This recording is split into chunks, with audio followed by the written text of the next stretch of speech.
Hi everyone, welcome to Red Umbrella. I hope you're all doing well. Today I want to argue that American Dad slowly evolved from direct post-9/11 political satire into broader, character-driven social satire while remaining politically aware. By examining Stan Smith's introduction as a political caricature, the show's early loud commentary, the softening through family dynamics, and the eventual shift toward cultural observation, we can understand how satire can evolve without abandoning its roots and still remain relevant across changing political eras. But before we begin, I'd just like to kindly ask you all to subscribe. It's completely free, and it really helps us improve the videos for this wonderful community we've managed to build. Anyway, that's enough. Let's begin. American Dad's Political Foundation. American Dad premiered on February 6th, 2005, during a very specific moment in American history. The country was still processing the September 11th attacks that had happened less than 4 years earlier. The shock and trauma of those attacks continued to shape American culture and politics in profound ways. The Iraq War was ongoing and increasingly controversial, with debates about weapons of mass destruction and the justification for invasion dominating news cycles and dividing the country. The Department of Homeland Security was relatively new, having been created in 2002 as a direct response to the attacks. Airport security had transformed completely, with long lines and strict screening procedures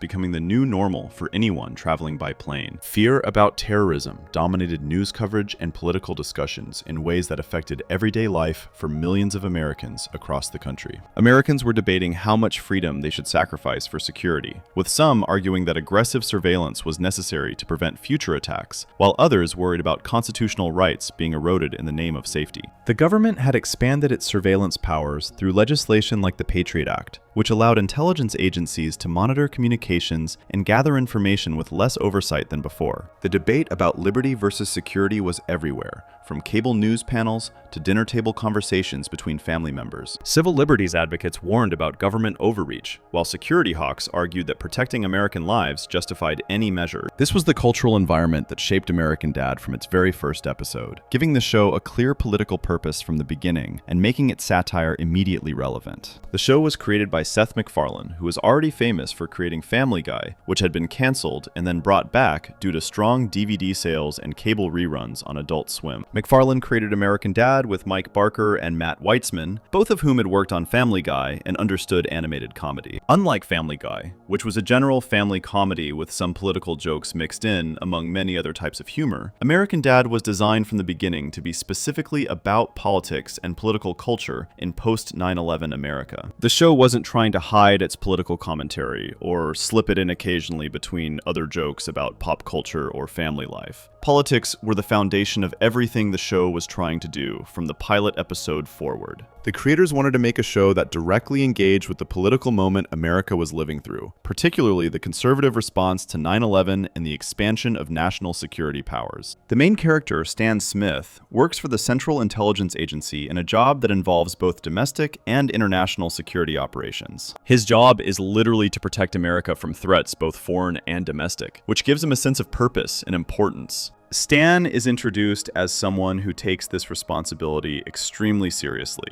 to the point where it defines his entire identity and worldview.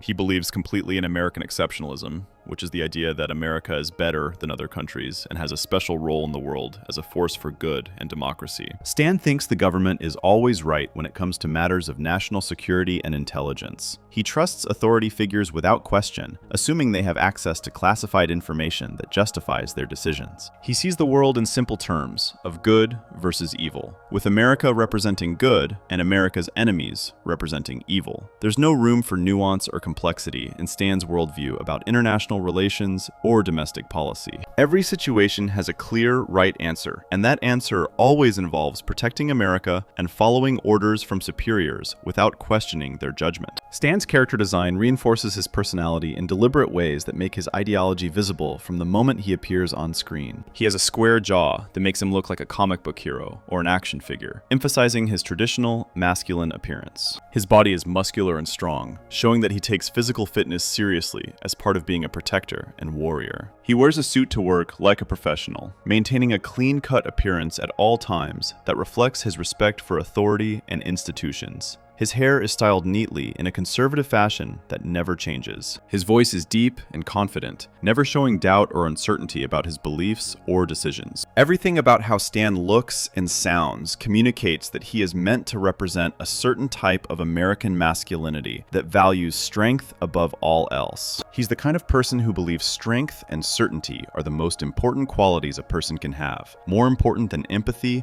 or open-mindedness or willingness to admit mistakes. Stan represents the ideal of the strong American protector who keeps his family and country safe through vigilance and force, never questioning whether that approach might cause problems or harm innocent people. The Smith family lives in Langley Falls, Virginia, which is fictional but is meant to represent the area around Washington, D.C., where many government workers and their families live in suburban communities. Langley is also the location of CIA headquarters in real life, which makes the name choice a deliberate reference. The choice of setting is important because it places the family in the heart of American political power, surrounded by other people who work for government agencies and military contractors. Stan doesn't just believe in politics from a distance, like someone watching the news and forming opinions about events.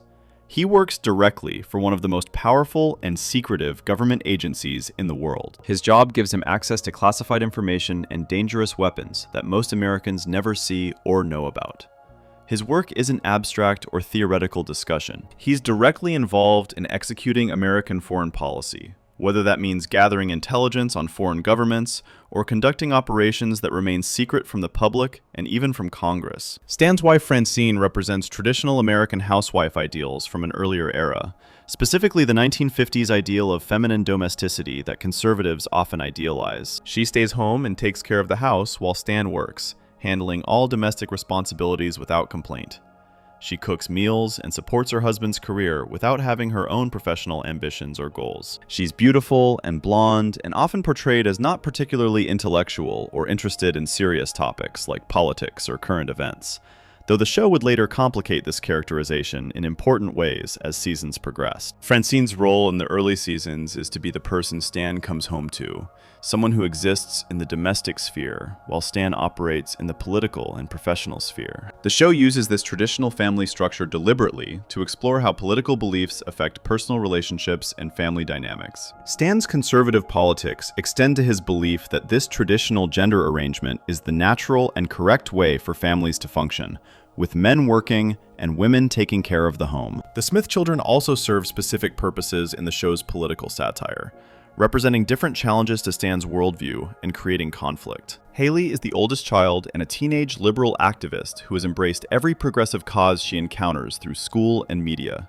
She opposes almost everything her father believes in politically, creating constant friction and arguments. She protests wars and military intervention, supports environmental causes and climate action, questions government authority and surveillance, and advocates for social justice and human rights around the world. Haley represents the political left in American politics, particularly the young activist left that emerged strongly in the 2000s in opposition to Bush administration policies. She's designed to be Stan's opposite so that the show can stage debates between conservative and liberal viewpoints through family arguments that mirror national political divisions. These debates happen at the dinner table, in the living room, and anywhere the family gathers together, creating a household where political conflict is constant and unavoidable. Steve is the younger son and represents a different kind of challenge to Stan's worldview about masculinity and strength and what makes someone valuable. Steve is not athletic or traditionally masculine by the standards Stan values so highly and tries to enforce.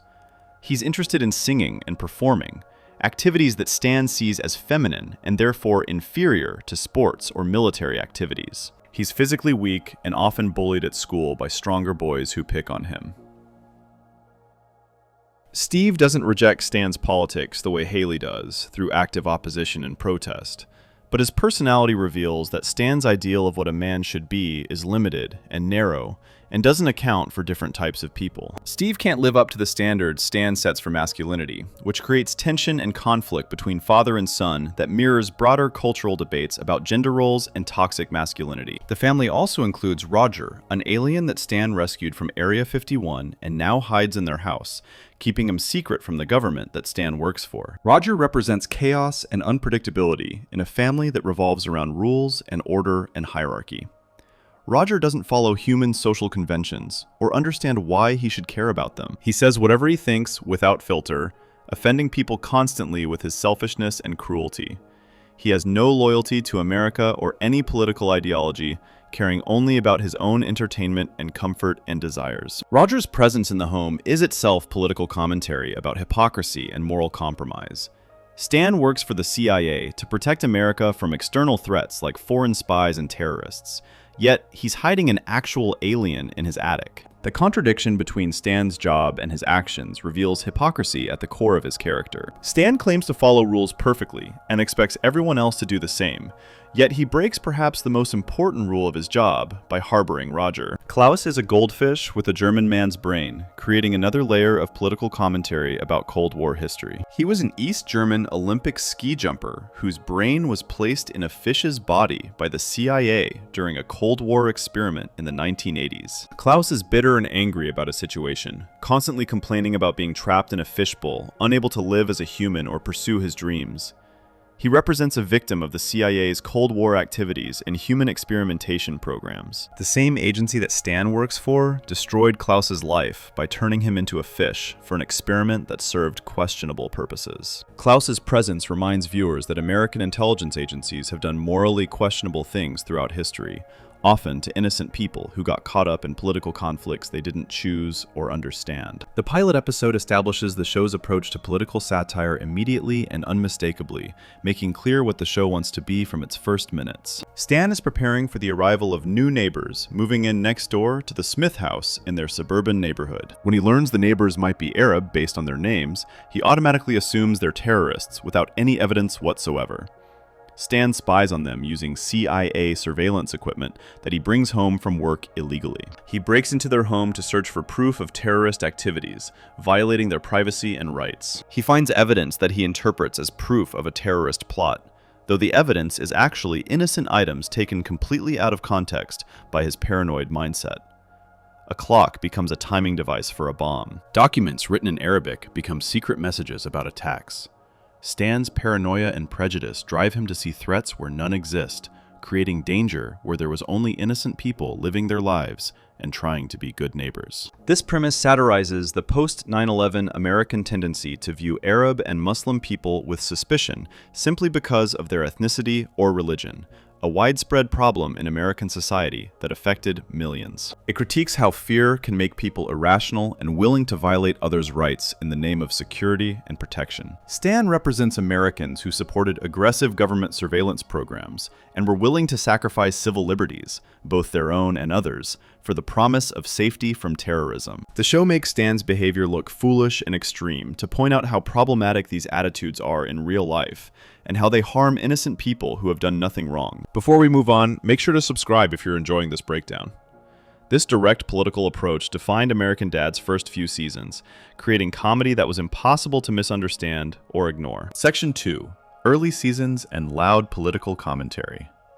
The first 3 seasons of American Dad, which aired from 2005 to 2008, featured political satire that was unmistakable and impossible to ignore or misinterpret in any way. These episodes were created during the George W. Bush presidency, particularly during Bush's second term when the Iraq War was becoming increasingly controversial and unpopular with many Americans who had initially supported it. The show made no attempt to hide its criticism of the administration's policies and the broader conservative political movement that supported those policies through organizations like Fox News and talk radio programs hosted by figures like Rush Limbaugh. The humor was explicit and direct in its targets.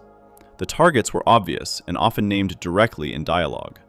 The commentary was designed to be heard clearly rather than interpreted subtly or decoded through symbolism. Viewers knew exactly what the show was trying to say about American politics because the show said it directly through Stan's actions and their consequences for himself and others. Season 1 established patterns that would continue through the early seasons, creating a template for how the show would approach political topics going forward. Episodes frequently dealt with homeland security anxiety, the war on terror, and nationalism taken to destructive extremes that hurt innocent people in the name of protection. Deacon Stan Jesus Man has Stan trying to convert a neighbor from being Jewish to Christian because Stan believes being Christian is necessary for entry into heaven and salvation from eternal punishment. Stan sees religious diversity as a problem that needs to be fixed through conversion, rather than as something to respect or tolerate. The episode satirizes religious intolerance and the belief that America is fundamentally a Christian nation where other religions are tolerated but not truly equal or legitimate. Stan's behavior in the episode is absurd and offensive and crosses multiple lines,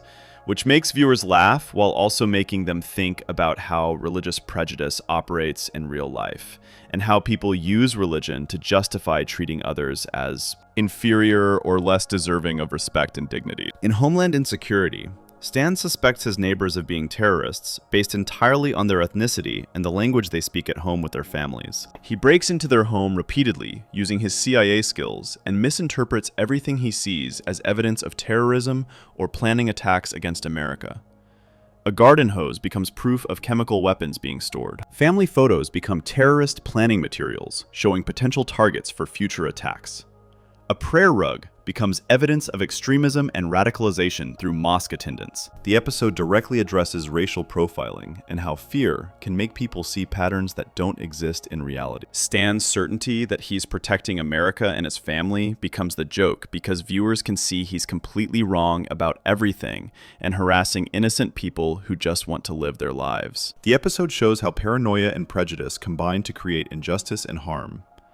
Bullocks to Stan shows Stan willing to pimp out his wife Francine to his CIA boss Avery Bullock to advance his career and gain favor with superiors. The episode satirizes how government institutions prioritize loyalty and careerism over ethics and basic human decency. Stan values his position at the CIA and his professional advancement more than his marriage or his wife's dignity and autonomy. He's willing to exploit his wife to gain professional advantages and climb the agency hierarchy toward more important positions. The episode makes explicit connections between Stan's patriotism and his willingness to compromise his values and morality. His love of country somehow translates into behavior that degrades both himself and his family, showing how blind loyalty corrupts personal relationships and moral judgment. Stan doesn't see the contradiction in claiming to protect American values while treating his own wife as a tool for career advancement. These early episodes made Stan's ideological certainty the source of conflict in almost every story, creating predictable but effective comedy from his rigidity. Stan believes he knows the right answer to every problem before he's examined the situation or heard other perspectives or gathered evidence. He trusts that the CIA, the American government, and conservative political ideas are always correct, without requiring proof or evidence. This certainty makes him unwilling to listen to other perspectives or consider that he might be wrong about something important. The comedy comes from watching Stan's rigid beliefs crash against reality and cause disasters that could have been prevented if he'd been willing to question his assumptions or listen to his family. His family members often try to warn him or explain why his approach is problematic,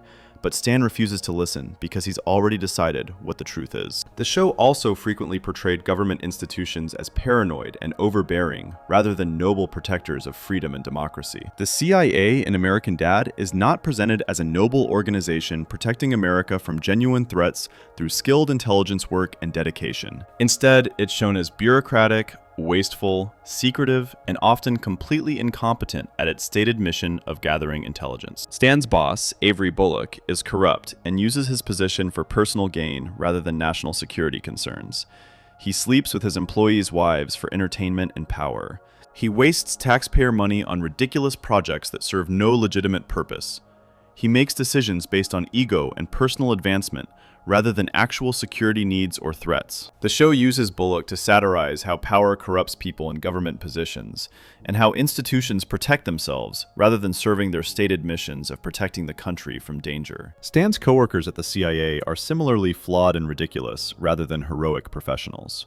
They're not brilliant agents protecting the country from sophisticated threats through skill and dedication and sacrifice. They're ordinary people with office jobs who happen to work for a spy agency instead of an insurance company. They gossip about each other constantly. They have petty rivalries over parking spaces and office equipment and promotions.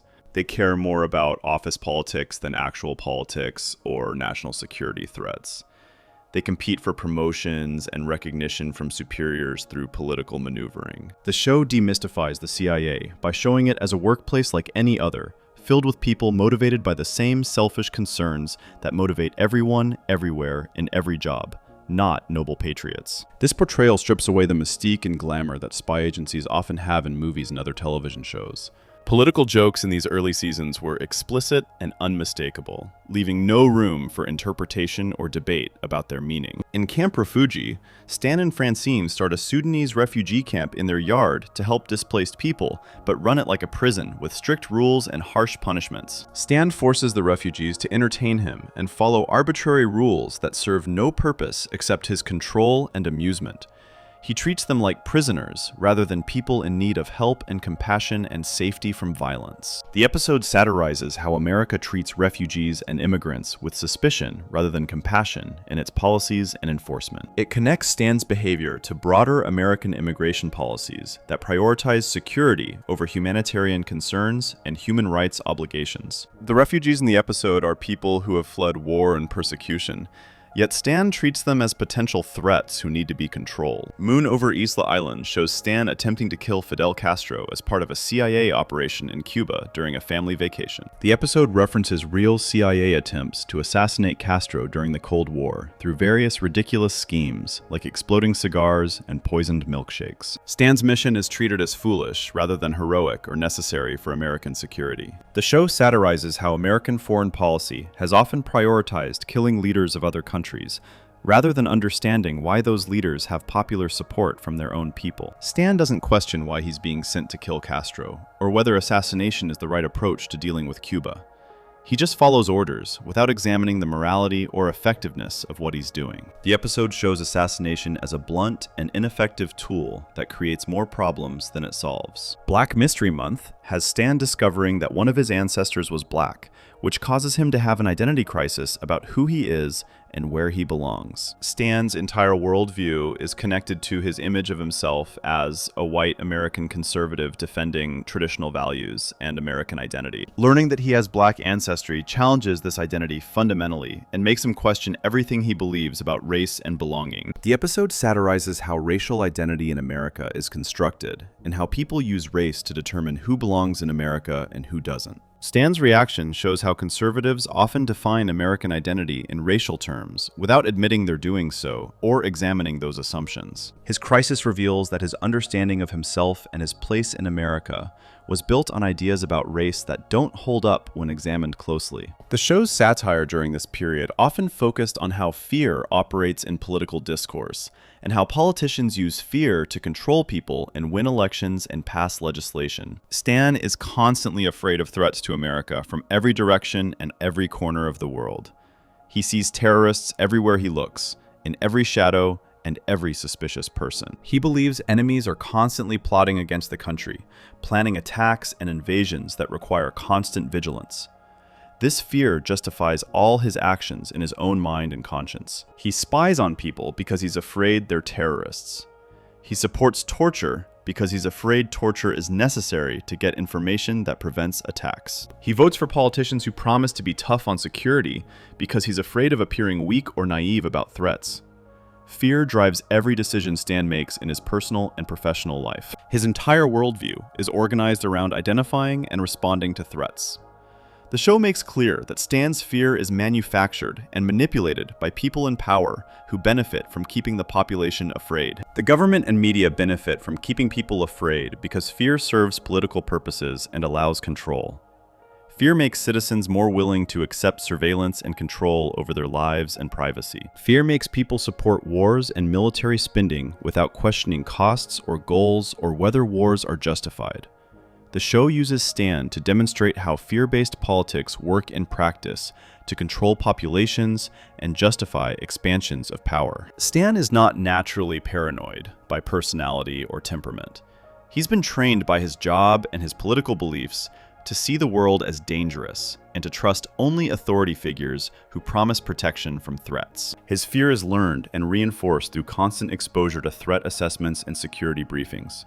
Comedy in these early seasons often comes from Stan's inability to question authority figures, regardless of what they ask him to do. When the CIA tells Stan to do something, he does it, without asking why or whether it makes sense morally or practically.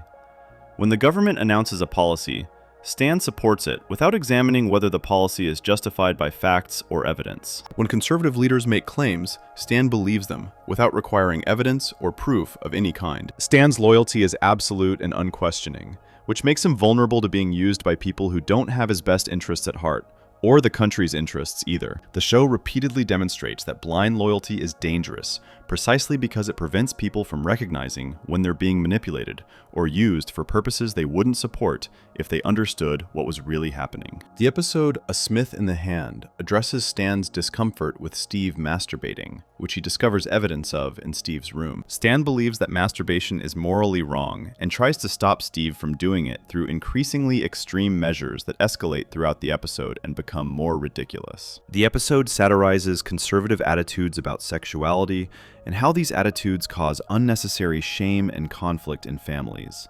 Stan's beliefs about sex come from his conservative worldview, which treats sexuality as dangerous and in need of strict control, rather than something natural and healthy. The episode shows how sexual shame damages family relationships and creates problems where none need to exist. It's Good to Be the Queen shows Stan unable to accept that Francine might be smarter or more capable than him in certain situations at work. When Francine becomes popular at the CIA by successfully completing tasks Stan failed at, Stan feels threatened by her success and tries to undermine her achievements. The episode connects Stan's political conservatism to his views about gender roles in society and family. Stan believes men should lead and women should follow in all situations and contexts. When reality contradicts this belief, Stan can't adjust his thinking to accept it. He has to restore the gender hierarchy he believes in to feel comfortable and secure. Before we move on, make sure to subscribe if you're enjoying this breakdown. This loud, direct approach to political satire would gradually transform as the show discovered that Stan's rigid ideology created opportunities for more personal and emotionally complex storytelling. Section 3. Stan Smith as Ideology Before Humanity. In the early seasons of American Dad, Stan Smith was not really a person in the way we normally think about television characters having depth and complexity. Stan was a collection of political beliefs wrapped in a human shape. His entire identity was defined by his ideology, rather than by personal experiences or emotional connections or individual personality traits that made him unique. Stan existed to represent a specific type of American conservatism, and everything about his character served that purpose above all else. His relationships, his emotions, and his personal growth were all secondary to his function as a political symbol. Stan's worldview in these early episodes was completely rigid and inflexible. He believes in a clear hierarchy of values, with patriotism and national security at the very top. His job at the CIA was not just employment, it was his identity and his purpose and his justification for everything else in his life. Stan saw himself as a warrior protecting America from threats, which made him feel important and necessary. This self-image shaped how he treated everyone around him, including his own family members. Emotional repression was framed as strength in Stan's worldview and in how the show presented his character. Stan believed that showing vulnerability or doubt or fear was weakness. Real men, in Stan's understanding, were strong and certain and never questioned themselves. Stan avoided examining his own feelings or the feelings of others because that would require acknowledging that emotions matter and have value. Instead, Stan focused on duty, loyalty, and following rules. These were concrete things he could measure and control, unlike the messy unpredictability of human feelings. The show demonstrated this through Stan's interactions with his family in ways that were both funny and disturbing. In Rough Trade, Stan trades his son Steve to a barfly for a sports car because Stan values the car more than he values his relationship with Steve in that moment. The episode treats this as comedy, and it is funny because the situation is so absurd. A father trading his child for a car is obviously wrong and ridiculous. However, the episode also reveals something about Stan's priorities. When Stan wants something, he pursues it without considering how his actions affect other people, even people in his own family. Stan's treatment of his family members was often driven by his ideology rather than by love or concern for their well-being. In Stan of Arabia, Stan moves the entire family to Saudi Arabia for a work assignment without consulting anyone. He doesn't ask if they want to go or how the move will affect their lives. Stan makes the decision based on his career needs and expects everyone to follow without complaint. When Haley and Francine rebel against the restrictions placed on women in Saudi Arabia, Stan initially sides with the Saudi system because he values hierarchy and authority more than he values his wife's and daughter's freedom. In Tears of a Clooney, Stan has Haley's boyfriend arrested and sent away because the boyfriend is a liberal activist who protests against the government. Stan uses his CIA connections to remove someone from his daughter's life simply because that person has different political beliefs. Stan doesn't consider whether Haley loves this person or whether she has the right to choose her own relationships. Stan sees a political problem and solves it using the tools available to him, treating his daughter's happiness as less important than ideological conformity. These episodes show Stan treating his family as obstacles to his ideology, rather than as people he loves and should protect. When Haley expresses liberal political views, Stan sees her as someone who needs to be corrected, rather than as a daughter with her own thoughts and values. When Steve fails to meet Stan's standards of masculinity, Stan sees him as a project that needs fixing, rather than as a child who needs acceptance. When Francine questions Stan's decisions, Stan sees her as insubordinate rather than as a partner whose opinions matter. Stan's flaws in these early seasons are political first and personal second. The show critiques Stan for being too conservative, too nationalistic, and too willing to follow authority. His personal failings as a husband and father are connected directly to these political positions. Stan is a bad father not because he doesn't care about his kids, but because his political beliefs prevent him from caring about them in healthy ways. He loves them in his own way, but that love is filtered through ideology that distorts how he expresses care. The early satire prioritizes message over emotional depth in its storytelling approach. The show is more interested in making political points than in developing Stan as a fully realized character with complex motivations. Episodes often end with Stan learning a lesson about why his conservative beliefs caused problems, but these lessons rarely stick. By the next episode, Stan is back to his old ways, ready to cause new problems through the same rigid thinking. This reset button approach serves the show's satirical purposes, but prevents real character development. Francine's flashback shows Stan wiping Francine's memory when she discovers he's been lying to her. Stan solves the problem of his wife being angry at him by literally erasing her memories rather than apologizing or changing his behavior. This extreme solution reveals Stan's approach to relationships. He would rather use CIA technology to manipulate his wife's mind than have an honest conversation about his mistakes. The episode satirizes how people avoid taking responsibility, but it also shows Stan as someone willing to violate his wife's autonomy to maintain control. In Not Particularly Desperate Housewife, Stan becomes jealous when Francine starts spending time with a neighbor. His jealousy is framed through his need for control rather than through genuine emotional insecurity. Stan believes he should be the center of Francine's world because he's the man and the provider. When Francine develops interests outside their marriage, Stan sees this as a threat to the proper order of things rather than as healthy independence. Stan Knows Best demonstrates Stan's approach to parenting through ideology. When Stan disapproves of Haley's choices, he doesn't talk to her or try to understand her perspective. Instead, he manipulates situations to force the outcome he wants. Stan uses his CIA resources to remove people from Haley's life and create circumstances that push her toward behavior he approves of. This authoritarian parenting style reflects his political beliefs about hierarchy and control. The show during this period was making arguments about conservative politics through Stan's character. The satire suggested that conservative ideology, taken to its logical extreme, makes people into worse versions of themselves. It prevents them from connecting with others emotionally. It makes them prioritize abstract principles over real human needs. It creates families where love is conditional on political agreement and behavioral compliance. Stan's emotional repression affected every relationship in his life beyond just his family. In Roger Codger, when Roger runs away because Stan won't let him leave the house, Stan's first concern is not Roger's safety or happiness. Stan worries that Roger will be captured, and that Stan will get in trouble for hiding an alien.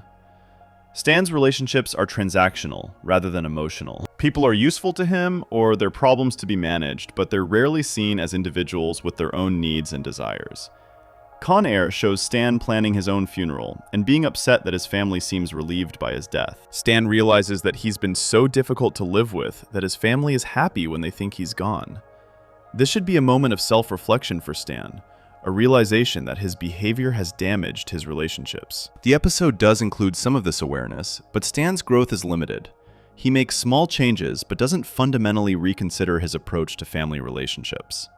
The structure of early American Dad episodes often followed a pattern. Stan would have a belief, or follow a rule. This belief would create a problem. The problem would escalate throughout the episode. At the end, Stan would learn a lesson about why his belief was wrong or too extreme. This formula allowed the show to satirize different aspects of conservative politics week after week. Each episode was a self-contained argument against a particular conservative position, using Stan as the vehicle for that argument. This approach made the show effective as political satire, but limited it as character comedy. Stan couldn't grow or change in meaningful ways because the show needed him to keep making the same types of mistakes for satirical purposes. If Stan actually learned from his experiences and became more moderate or thoughtful, he would stop being useful as a symbol of conservative excess. The show's political mission required Stan to remain static and ideological. Stan's view of masculinity was also tied to his political beliefs in ways that damaged his relationship with his son. In Iced Babies, Stan becomes obsessed with Steve being good at sports because Stan believes athletic ability is essential to being a real man. When Steve shows no talent or interest in sports, Stan sees this as failure. Stan can't accept that Steve might have other strengths, or that masculine identity might be more flexible than Stan's narrow definition allows. All About Steve has Stan trying to toughen Steve up through increasingly extreme methods. Stan believes boys need to be hardened through adversity and challenge.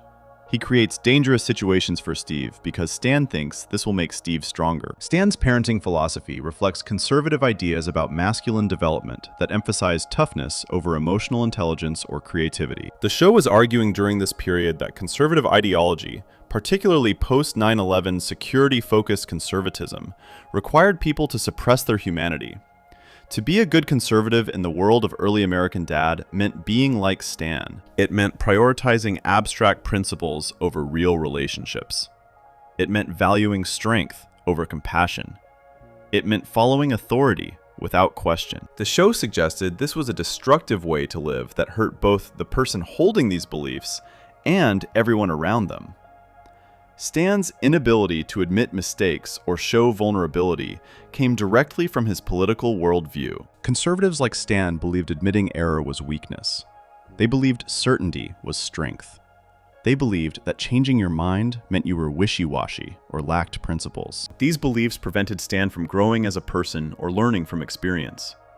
Every lesson Stan learned in one episode was forgotten by the next because his ideology wouldn't allow him to incorporate new information into his worldview. Threat levels showed Stan allowing the government's color-coded threat system to completely control his family's behavior. Stan trusted the system so completely that he never questioned whether the threat assessments were accurate or whether the restrictions he imposed on his family were reasonable. When the threat level was orange, Stan forced everyone into extreme security measures. When it was yellow, he relaxed slightly but remained vigilant. Stan's trust in official threat assessments revealed how people can be manipulated through fear when they refuse to think critically about information from authority sources. Before we move on, make sure to subscribe if you're enjoying this breakdown. These early episodes established Stan as ideology incarnate, yet the very structure of sitcom storytelling would begin to complicate this simplicity as the demands of family life forced moments of genuine human connection. Section 4. Family conflict softens the satire.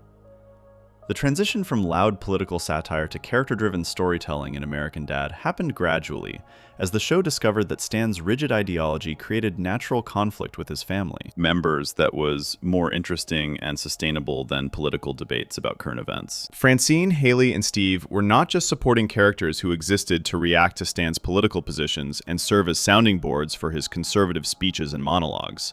They were people with their own needs and desires and personalities who forced Stan into emotional situations that his ideology couldn't solve with simple answers or by quoting conservative talking points. This shift happened across seasons 2 and 3, as the writers found that family dynamics created comedy that was more sustainable and more emotionally engaging for audiences than pure political commentary about current events that would become dated quickly.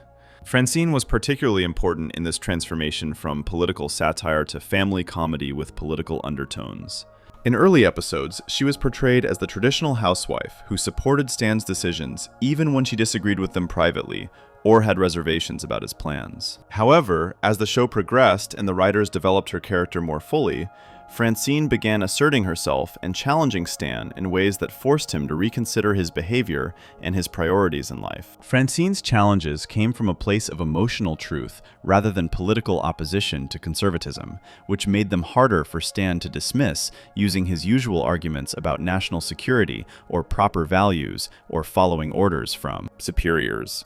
In Tears of a Clooney, Francine rescues the cat that George Clooney owned before Stan had it destroyed as part of a CIA operation to punish the actor for his liberal political activism. Francine's action comes from compassion for an innocent animal rather than from political disagreement with Stan about foreign policy or government operations against celebrities. Stan is forced to confront the fact that his decision to destroy the cat was cruel, regardless of his political justifications for doing it, or his claims about national security requiring harsh actions. Francine's emotional clarity cuts through Stan's ideological reasoning and shows him that some things matter more than following rules or completing missions or proving political points through violence. The episode shows Francine hiding the cat and caring for it despite knowing Stan will be angry when he discovers what she's done.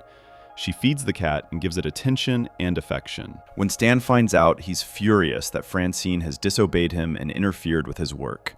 Francine stands her ground and explains that Stan's behavior was wrong and that she won't be part of cruelty to animals. Her moral clarity forces Stan to see himself as she sees him, which creates genuine discomfort for Stan that his ideology can't explain away easily. Not particularly desperate housewife has Francine developing a friendship with a neighbor that gives her fulfillment Stan can't provide through their marriage alone. Stan's jealousy forces him to examine why Francine needs connections outside their marriage and what's missing from their relationship that she seeks elsewhere. The episode moves beyond political satire into genuine relationship dynamics that any married couple might face, regardless of their political beliefs. Stan learns that being a good husband requires more than being a good provider who brings home money and pays the bills on time.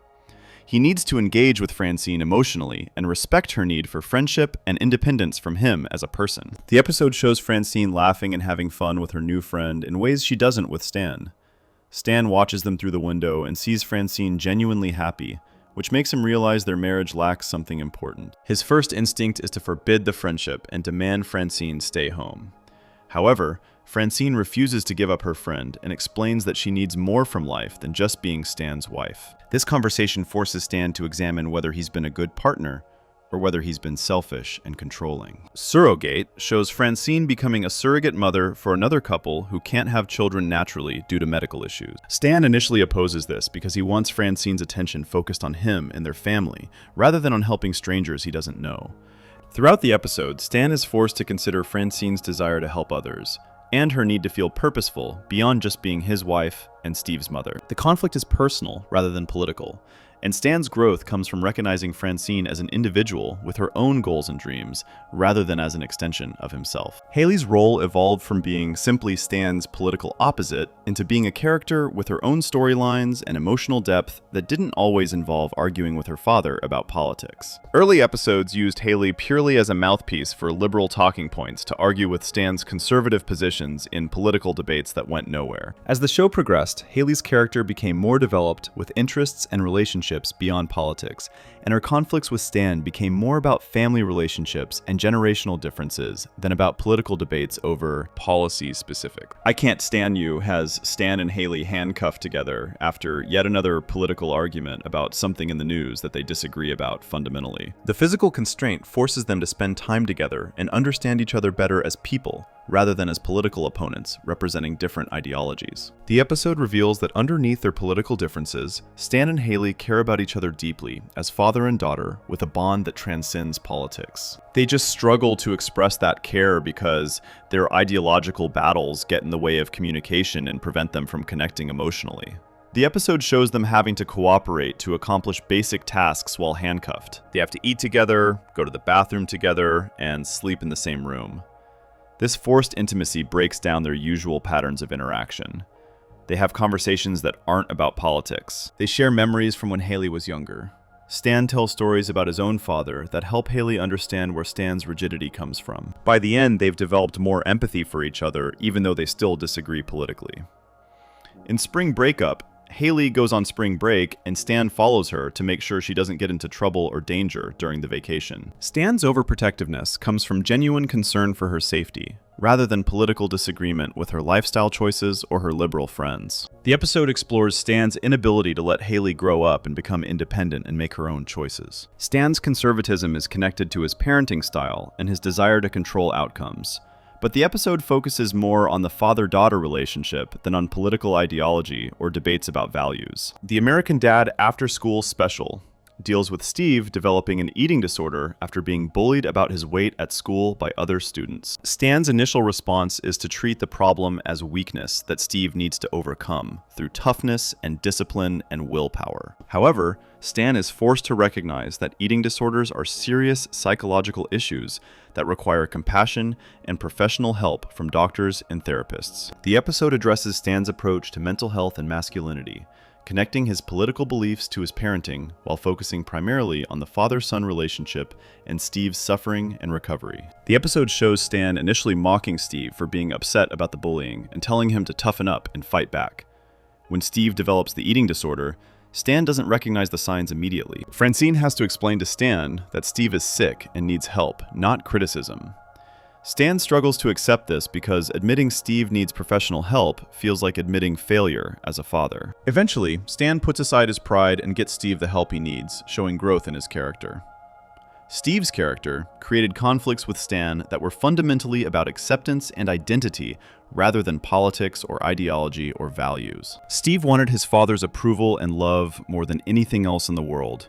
But Stan's narrow definition of acceptable masculine behavior meant Steve constantly fell short of expectations, no matter how hard he tried. This created emotional storylines that softened the show's satirical edge, because viewers could sympathize with both characters in the conflict and understand both perspectives. Stan was wrong to have such rigid expectations, but his behavior came from a desire to prepare Steve for the world as Stan understood it from his own experiences. In Rubberneckers, Steve is hit by a car and ends up in a wheelchair temporarily while recovering from his injuries and broken bones. Stan becomes overprotective and controlling, not allowing Steve to do anything for himself or leave the house without supervision. The episode is about Stan's fear of losing his son and his inability to express that fear in healthy ways that don't smother Steve and prevent his independence. Stan's controlling behavior stems from love rather than ideology, which makes it more understandable even though it's still wrong and harmful to Steve's recovery and mental health. Meter Maid has Stan becoming a meter maid after losing his CIA parking validation privileges due to a bureaucratic mistake in the system. The mundane job forces Stan to interact with ordinary people in ways his CIA work never required him to do on a daily basis.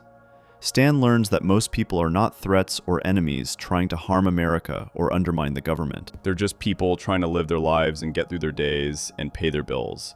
Francine's support during this difficult time in Stan's career shows the strength of their marriage underneath all the political conflicts and disagreements they have regularly. The episode shows Stan struggling with the loss of status that comes with his new job. He's used to being important at the CIA, and now he's writing parking tickets for minimum wage. People yell at him and insult him. He has no power or authority. This experience humbles Stan and makes him more sympathetic to working-class people who do jobs society doesn't respect or value highly. The shift from message-driven to character-driven satire happened because pure political comedy has limitations that become clear over time to writers and audiences. Jokes about specific policies or politicians become dated quickly and stop being funny when the political situation changes or those politicians leave office. Episodes that are entirely about making political points can feel preachy or one-dimensional to audiences who want to be entertained. Character comedy, by contrast, remains relevant because human relationships and family dynamics are universal and timeless across cultures and generations. A joke about Stan being a bad father because he can't accept Steve's interests will still be funny decades later, even if the specific political context that shaped Stan's beliefs has changed completely or become irrelevant. Politics became embedded in relationships rather than being the focus of relationships as the show's primary interest and source of conflict. Stan's conservatism affected how he treated Francine, but episodes were about their marriage and their emotional connection rather than about conservative views on gender roles in society. Stan's nationalism affected how he parented Haley. but episodes were about their father-daughter relationship and their struggle to understand each other, rather than about foreign policy debates or arguments about wars. This shift made the satire more subtle, but also more sophisticated and emotionally resonant with audiences who cared about the characters. Before we move on, make sure to subscribe if you're enjoying this breakdown. While Stan's family forced these moments of emotional growth, one relationship would prove especially important in challenging his rigid worldview and creating ideological balance in the show's satire. Section 5. Haley Smith and Ideological Balance. When American Dad premiered, Haley Smith was introduced as Stan's ideological opposite in the most obvious way possible. Where Stan was a conservative CIA agent who trusted authority completely, Haley was a liberal activist who questioned everything the government did. Where Stan supported the war on terror and military intervention, Haley protested wars and advocated for peace. Where Stan believed in traditional values and rigid social structures, Haley embraced progressive causes and social change. This opposition was built into the show's foundation as a way to create conflict and allow the show to present multiple perspectives on political issues. Early episodes used Haley purely as a vehicle for liberal talking points that would contrast with Stan's conservative positions. Haley would argue against the Iraq War while Stan defended it. Haley would advocate for environmental protection while Stan dismissed climate concerns. Haley would support social programs, while Stan complained about taxes and government spending. These debates followed a predictable pattern, where Haley represented progressive positions, and Stan represented conservative ones, and the two would argue until the episode needed to move forward with its plot. In threat levels, Haley protests against the color-coded terrorism threat system that the government used to communicate danger levels to the public. Haley sees the system as fear-mongering, designed to control people and justify government overreach. Stan sees the system as necessary protection and gets angry at Haley for not taking threats seriously. The episode frames this as a straightforward liberal versus conservative debate about security versus freedom and whether the government should be trusted or questioned. American Dream Factory has Haley working at a toy factory and organizing workers to demand better conditions and fair treatment. Stan opposes her labor organizing because he believes in management's right to run businesses as they see fit without interference. Haley sees worker exploitation and fights against it. Stan sees entitled employees demanding more than they deserve. The episode presents both perspectives, but clearly sympathizes more with Haley's position about workers deserving dignity and fair compensation. However, as the show progressed beyond its first few seasons, something interesting happened to how Haley was portrayed and used in episodes. The writers began satirizing Haley's progressive views just as much as they satirized Stan's conservative ones. Haley was no longer just the voice of reason, pointing out Stan's flaws. She became a character with her own flaws, contradictions, and hypocrisies that were exposed and mocked for comedy and character development. Chimdale shows Haley and her friends starting a commune based on progressive ideals about sharing resources and living collectively. The commune quickly falls apart because none of them actually want to work or contribute equally. They all want the benefits of communal living without the sacrifices and compromises required. Haley's idealism crashes against reality when people don't behave according to her idealistic expectations. The episode satirizes how progressive communities often fail because theory doesn't match human nature and actual behavior. Pulling Double Booty has Haley dating two men at the same time and trying to maintain both relationships through deception. When she gets caught, Haley tries to justify her behavior using progressive language about rejecting traditional relationship structures and monogamy being a social construct. The episode mocks how people use progressive terminology to excuse selfish behavior that hurts others. Haley isn't exploring alternative relationship structures honestly. She's cheating and using political language to avoid taking responsibility. Spring Breakup shows Haley going on spring break and behaving exactly like the people she claims to oppose ideologically. She gets drunk, parties excessively, and acts irresponsibly. Her progressive politics disappear when she's having fun and wants to fit in with the crowd. The episode exposes the gap between Haley's stated values and her actual behavior when consequences seem distant or unlikely. This evolution in how Haley was written reflected a broader shift in the show's approach to political satire. American Dad stopped presenting debates as having a right answer where one character learned a lesson from the other character. Instead, episodes began showing that both Stan and Haley were flawed people whose political beliefs were often tools they used to justify what they already wanted to do, rather than carefully considered moral positions they arrived at through reasoning. Deacon Stan Jesus Man features both Stan and Haley trying to convert people to their respective worldviews. Stan tries to convert a Jewish neighbor to Christianity. Haley tries to convert people to veganism and progressive causes. Both of them are pushy, self-righteous, and convinced they have the truth that others need to hear. The episode treats Stan and Haley as equally annoying in their certainty and their inability to respect other people's autonomy and choices. The show developed a pattern of showing how political beliefs functioned in the characters' lives, rather than debating which beliefs were correct. Stan's conservatism came from his need for order, control, and clear hierarchies that made him feel safe. Haley's progressivism came from her youth, her rebelliousness against her father's authority, and her desire to feel morally superior to her family and society. Both characters use politics to meet psychological needs, rather than because they had carefully examined evidence and arrived at conclusions through logic. Roots has Haley discovering she has African ancestry and immediately adopting Black cultural signifiers and acting like an expert on Black experiences. The episode satirizes how progressive white people often perform allyship in ways that center themselves rather than actually helping marginalized communities. Haley's behavior is self-serving and appropriative, even though she thinks she's being progressive and supportive. The vacation goo reveals that Stan has been keeping his family in simulation pods instead of taking real vacations. Haley should be outraged by this violation of autonomy and bodily consent, but when she discovers her simulated vacations were better than reality, she wants to go back in the pod. Haley's progressive principles disappear when reality is disappointing and simulation is more comfortable.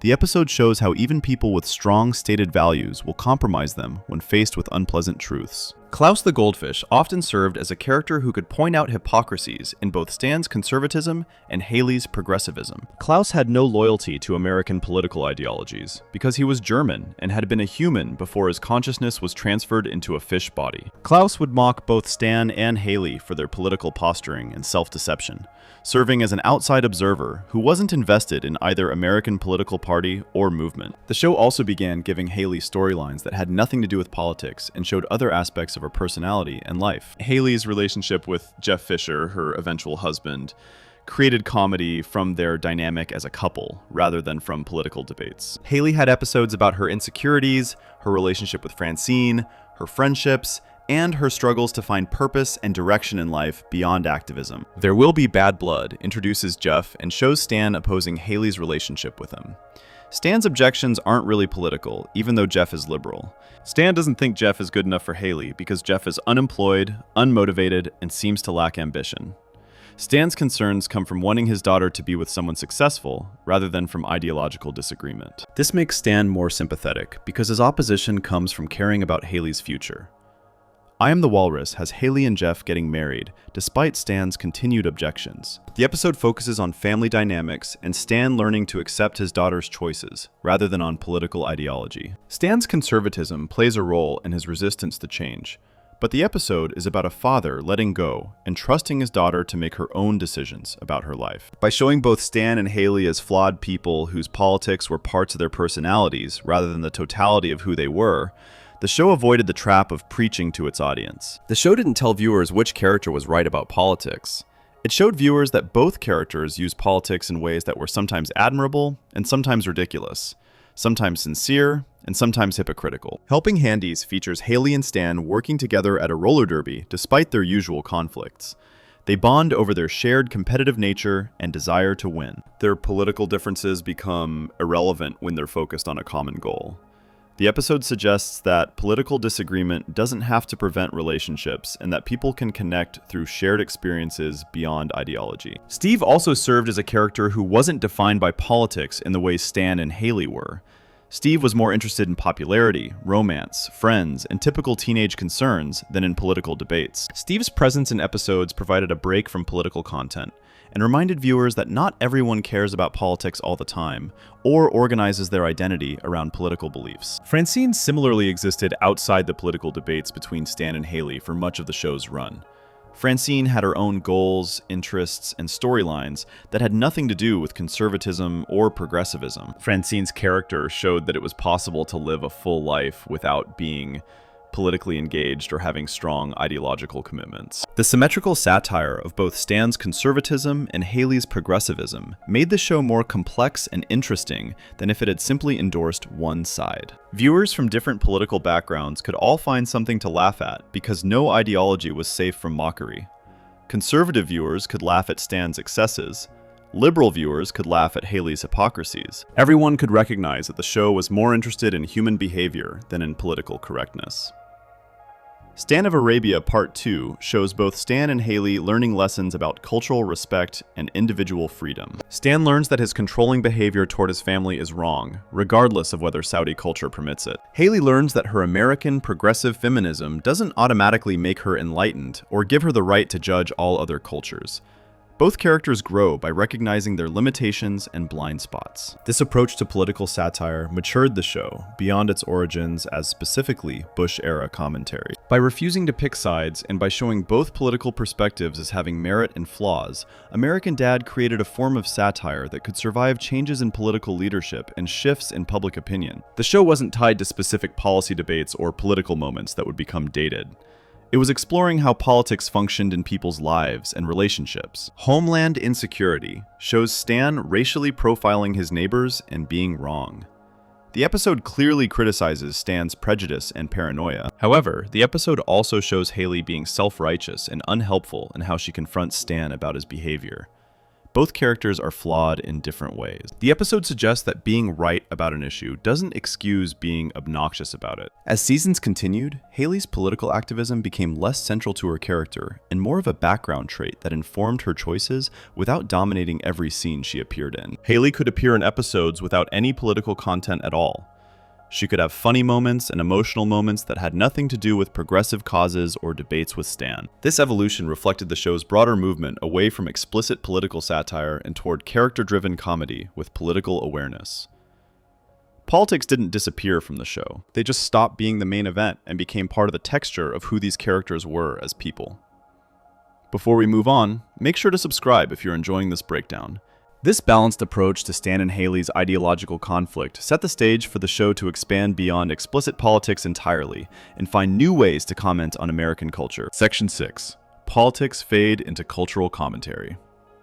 Around season 6 and 7, American Dad began a gradual shift away from direct political targets and explicit policy debates toward broader cultural commentary that addressed how people live rather than what they believe. Episodes stopped being about whether the Iraq War was justified or whether the Patriot Act went too far, and started being about identity, capitalism, relationships, and how people navigate modern life in ways that transcended partisan divisions. The CIA setting and government backdrop remained present throughout the show, but they became environmental details rather than the central focus of the show's satire and commentary. This transformation happened because political satire has a limited shelf life when tied to specific politicians, policies, or historical moments that quickly become dated.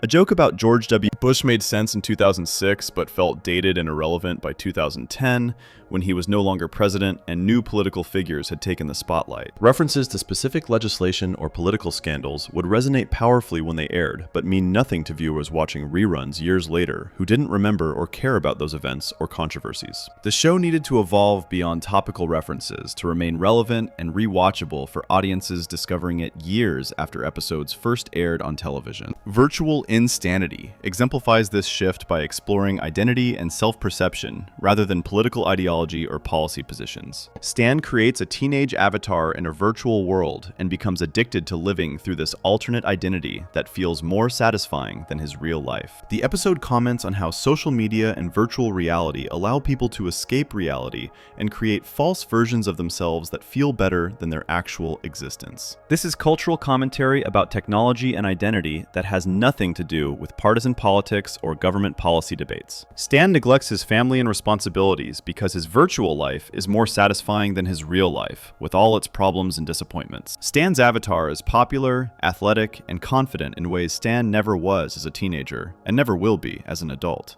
The commentary is about how modern technology enables escapism and self-delusion, rather than about conservative or liberal values or political platforms. The episode remains relevant years after airing because the cultural issues it addresses haven't disappeared, and have actually become more prominent with social media expansion. The episode shows Stan spending hours in the virtual world, while his actual family needs his attention and presence.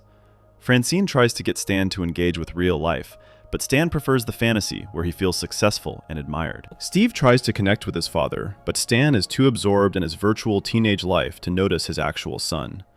The episode explores how technology can replace real human connection with hollow simulations that feel better in the moment. Hurricane focuses on Stan's controlling behavior during a natural disaster, rather than on political responses to emergencies or government preparedness. Stan's need to be in charge and his inability to delegate or trust others creates conflict with his family when they're all trapped together. The episode explores family dynamics and personality clashes, rather than making points about FEMA or government disaster response or emergency management. Stan's behavior comes from his character and personality, rather than from his political ideology or conservative beliefs. The hurricane forces the family into close quarters where they can't escape each other or their tensions. Stan tries to control everything about their survival strategy and won't listen to anyone else's ideas or suggestions. Francine and the kids have to find ways to work around Stan's rigidity to keep themselves safe. The episode uses the disaster scenario to examine family relationships under stress, rather than to comment on political responses to natural disasters like Hurricane Katrina had been in earlier seasons. The CIA remained part of the show's setting throughout this transition, but it functioned differently than in early seasons when it was specifically criticized. The CIA stopped being specifically criticized as an institution involved in morally questionable activities like torture or surveillance or coups. Instead, it became a workplace where Stan had a job that created situations and opportunities for stories unrelated to intelligence work. Stan's coworkers were developed as characters with their own personalities and quirks, rather than as symbols of government corruption or incompetence or security state overreach. Bullock became less of a character representing CIA authority and more of an absurd figure with his own strange obsessions and behaviors.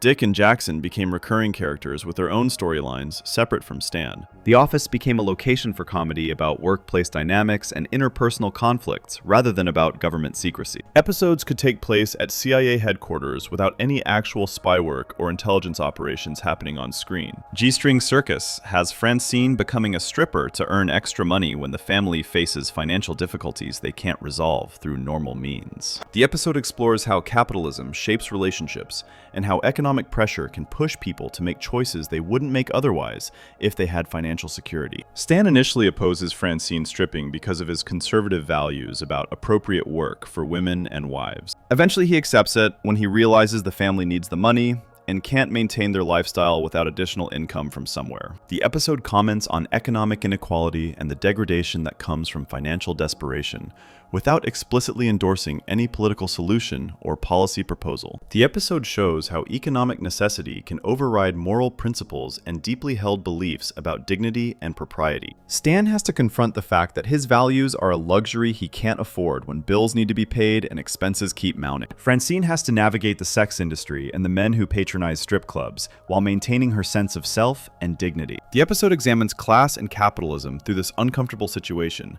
rather than debating tax policy or welfare programs or economic regulations. Francine discovers she's good at stripping and earns respect from other dancers at the club. The other strippers have their own reasons for doing this work, all related to economic necessity rather than moral failing.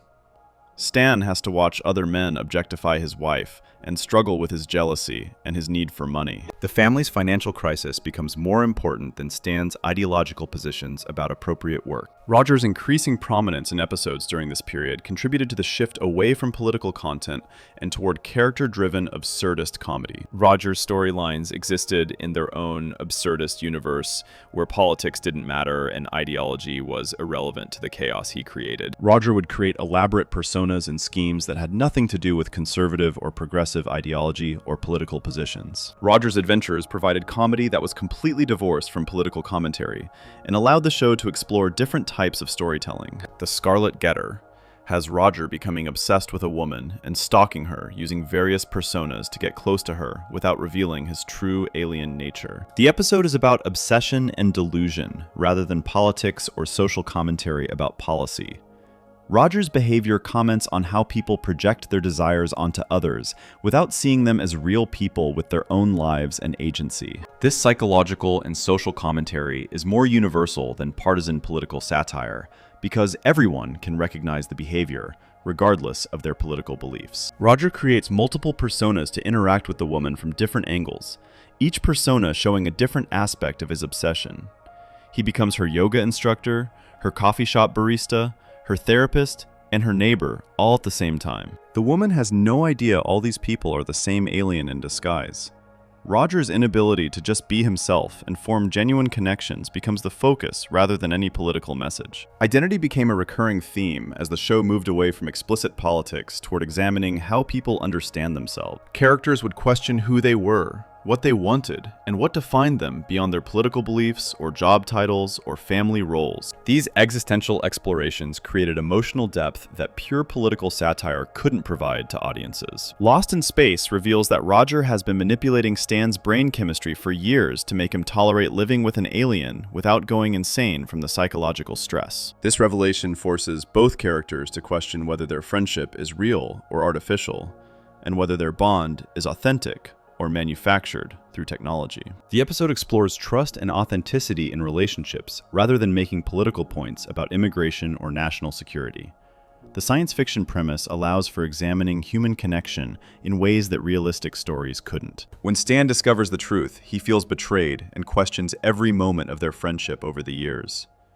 Roger has to confront the fact that he's been using Stan for his own survival without caring about Stan's autonomy. The episode creates genuine emotional stakes around whether their relationship can survive this revelation or whether it was never real to begin with. Capitalism and economic inequality became targets of satire more frequently than specific government policies or political parties during this transition. Episodes explored how money shapes behavior, how corporations exploit people, and how economic pressure creates moral compromises that people wouldn't make if they had choices. This critique of capitalism worked, regardless of whether viewers were conservative or progressive, because it focused on systemic outcomes rather than partisan solutions or policy prescriptions. Stan's Food Restaurant has Stan opening a food truck and exploiting Roger as free labor to maximize profits and compete with other vendors. Stan treats Roger terribly in pursuit of profit, justifying his behavior through capitalist logic about efficiency and business success and competition. The episode satirizes how capitalism encourages people to treat each other as resources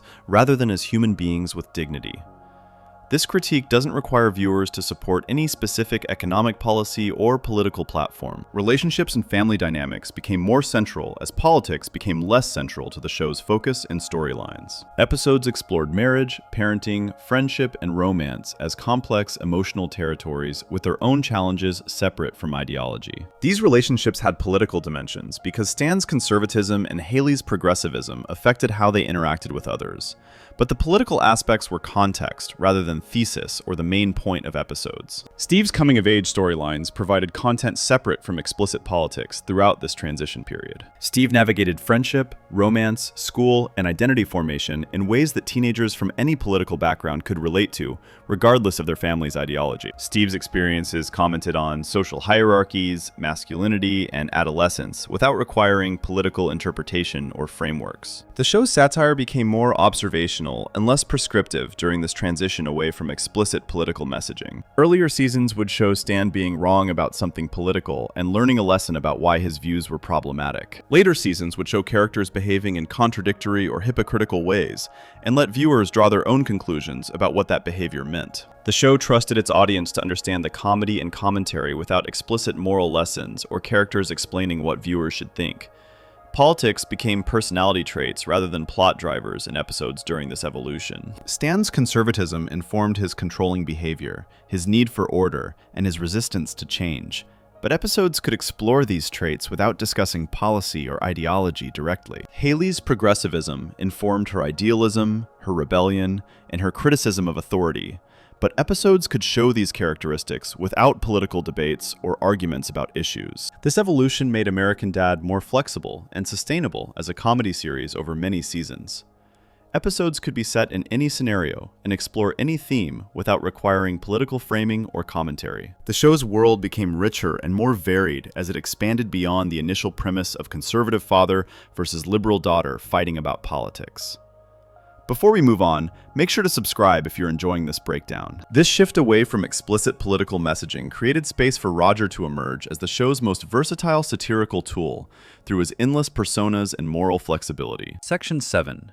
Roger as a tool for flexible satire. Roger the Alien became American Dad's most important satirical tool precisely because he had no consistent moral or political stance. Where Stan represented conservatism and Haley represented progressivism, Roger represented chaos and self-interest that could take any form. Roger's personas allowed the show to satirize all ideologies, all social groups, and all human behaviors without committing to any particular political position or moral framework. Roger could be anyone, which meant the show could critique anything through him. Roger's personas started as a simple joke about an alien needing disguises to go outside without being discovered by authorities. In early episodes, Roger would put on a wig and sunglasses and pretend to be human for brief trips into the world. These early disguises were simple and usually failed because Roger's alien features were still visible underneath the costume. The family would have to rescue Roger from situations where his disguise fell apart and people noticed something was wrong with their appearance. As the show progressed, Roger's personas became more elaborate and more central to how the show functioned as a comedy. Roger didn't just wear disguises anymore. He created entire identities with names, backstories, jobs, relationships, and personalities, completely separate from his own alien identity. Roger would inhabit these personas so completely that he seemed to become different people with their own motivations and desires. The personas took on lives of their own, beyond Roger's original reasons for creating them. Persona Assistant shows Roger struggling to keep track of all the different identities he's created over the years of living on Earth. Roger has created so many personas that he can't remember them all, or what he was doing as each one, or why he created them initially. Some personas have bank accounts, apartments, and ongoing relationships that Roger has forgotten about completely. The episode reveals that Roger's personas are more than just disguises or costumes. They're psychological constructs that split off from Roger's main personality and develop independently with their own histories. This ability to create personas gave American Dad incredible flexibility in its satire. If the show wanted to satirize corporate greed, Roger could become a ruthless businessman. If the show wanted to critique New Age spirituality, Roger could become a guru. If the show wanted to mock Hollywood, Roger could become an actor or director. Roger's personas allowed the show to enter any world and satirize it from the inside without requiring Stan or the other main characters to go through elaborate setup or explanation for why they would be in those environments. The Scarlet Getter has Roger becoming multiple personas to stalk a woman he's obsessed with after seeing her once. Each persona represents a different male archetype that Roger thinks will attract the woman and make her fall in love with him. Roger becomes a sensitive artist, a confident businessman, a spiritual healer, and a rugged outdoorsman. The episode satirizes how men create false identities to impress women without actually developing genuine personalities or connections based on honesty. Roger's behavior exposes the performance and manipulation underlying certain approaches to romance and dating. Roger's personas also had no moral center, which meant they could expose hypocrisy in ways that characters with consistent values couldn't. Stan's conservatism prevented him from effectively satirizing conservative institutions because he believed in them and defended them. Haley's progressivism prevented her from effectively satirizing progressive movements because she was part of them and identified with their goals. Roger had no such limitations because he believed in nothing beyond his own immediate gratification and survival. I Am the Walrus features Roger creating a persona named Sidney Huffman, who becomes a successful psychologist with an established practice. Sidney starts as a way for Roger to make money and manipulate people for fun, but the persona develops its own identity and relationships. Sidney genuinely helps some of his patients, even though Roger created him for selfish reasons. The episode explores how personas can take on meaning beyond their creator's intentions, and how performance can become reality through repetition. Sidney Huffman appears in multiple episodes across different seasons, becoming one of Roger's most enduring and recurring personas. Sidney has his own apartment, his own professional reputation, and his own ethical code that sometimes conflicts with Roger's desires and impulses. When Roger wants Sidney to do something unethical, Sidney resists because it would violate his professional identity as a therapist. This creates comedy from Roger essentially arguing with himself through the persona he created. The One That Got Away takes this concept further by having Sidney Huffman separate from Roger entirely and become an independent person with agency. Sidney doesn't want to be reabsorbed back into Roger's consciousness and cease existing as a separate being.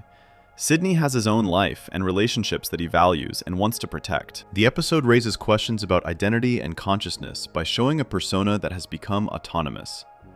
If Sidney has his own thoughts and desires separate from Roger, is he still just a persona, or has he become his own person with rights? Roger's personas allowed American Dad to satirize political ideologies without the show having to endorse or reject those ideologies explicitly, or take clear positions. Roger could become a conservative pundit one week and a liberal activist the next week, and both portrayals would be satirical because Roger's actual motivation was always selfish rather than ideological. The satire came from Roger using political language and positions to get what he wanted, rather than from the show making arguments about which ideology was correct or superior. Tearjerker features Roger as a James Bond villain named Tearjerker, who plans to make the world cry using his sad movies as weapons.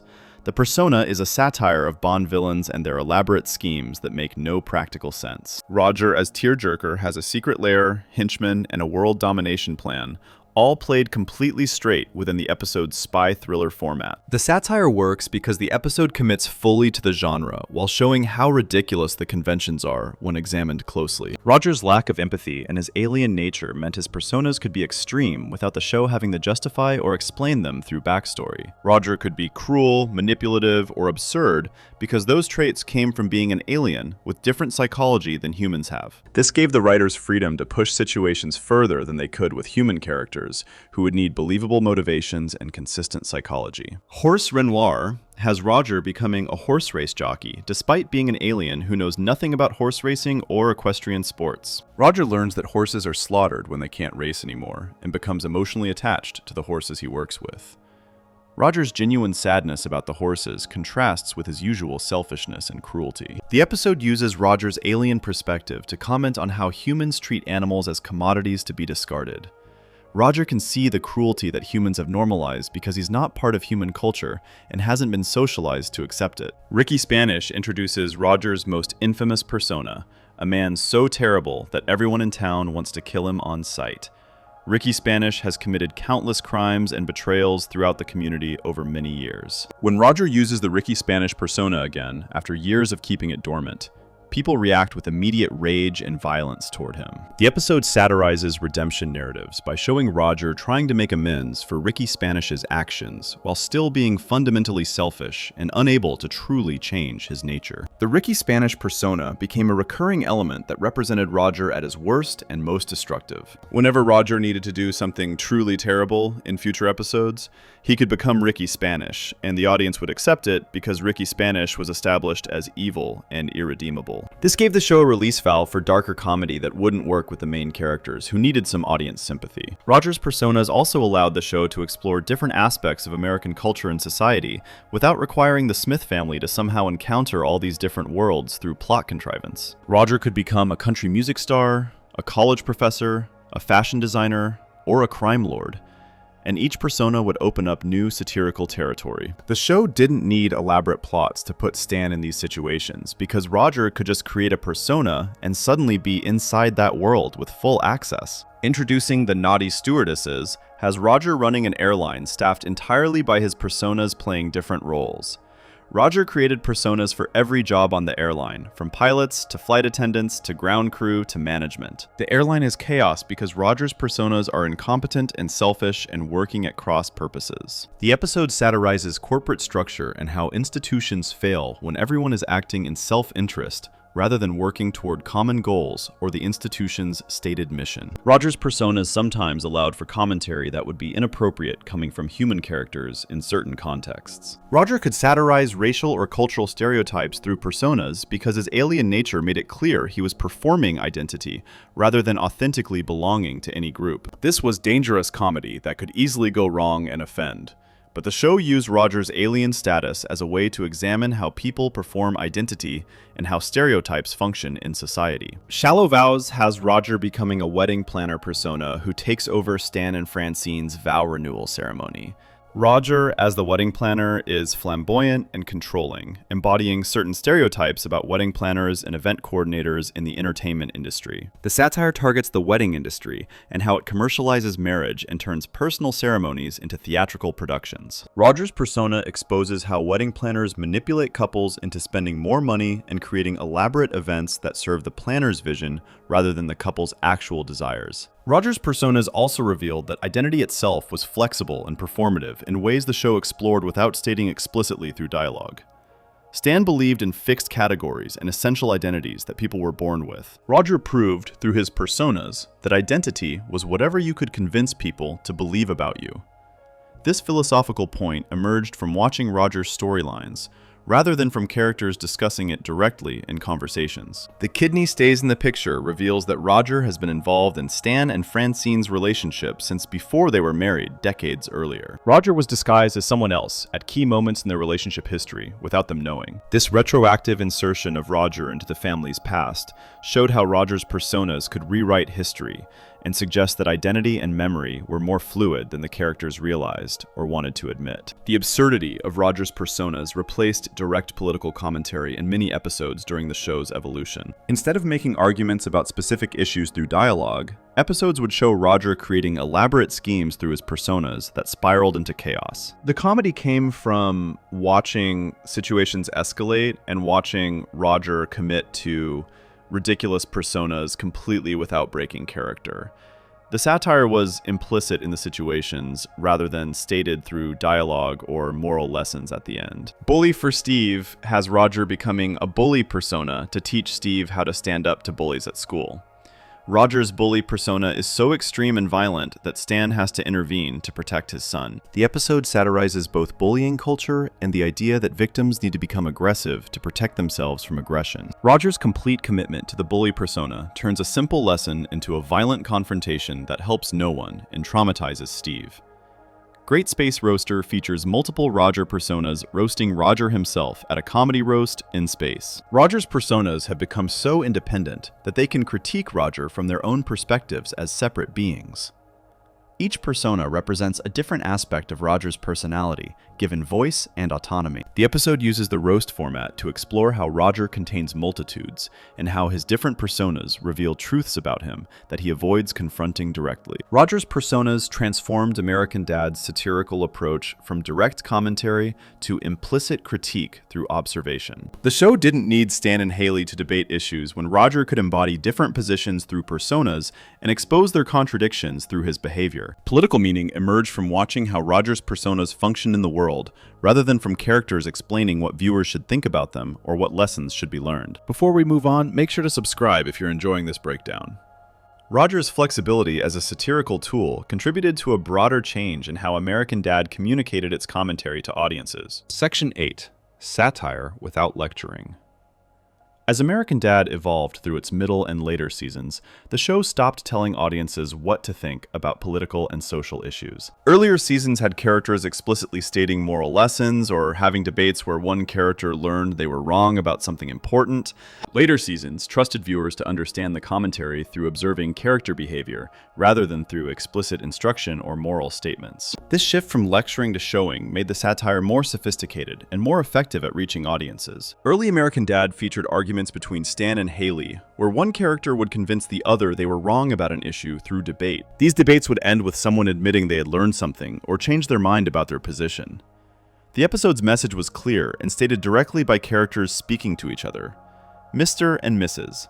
Sis Boom Ba had Stan learning that his homophobia was wrong after meeting gay neighbors who were nice people.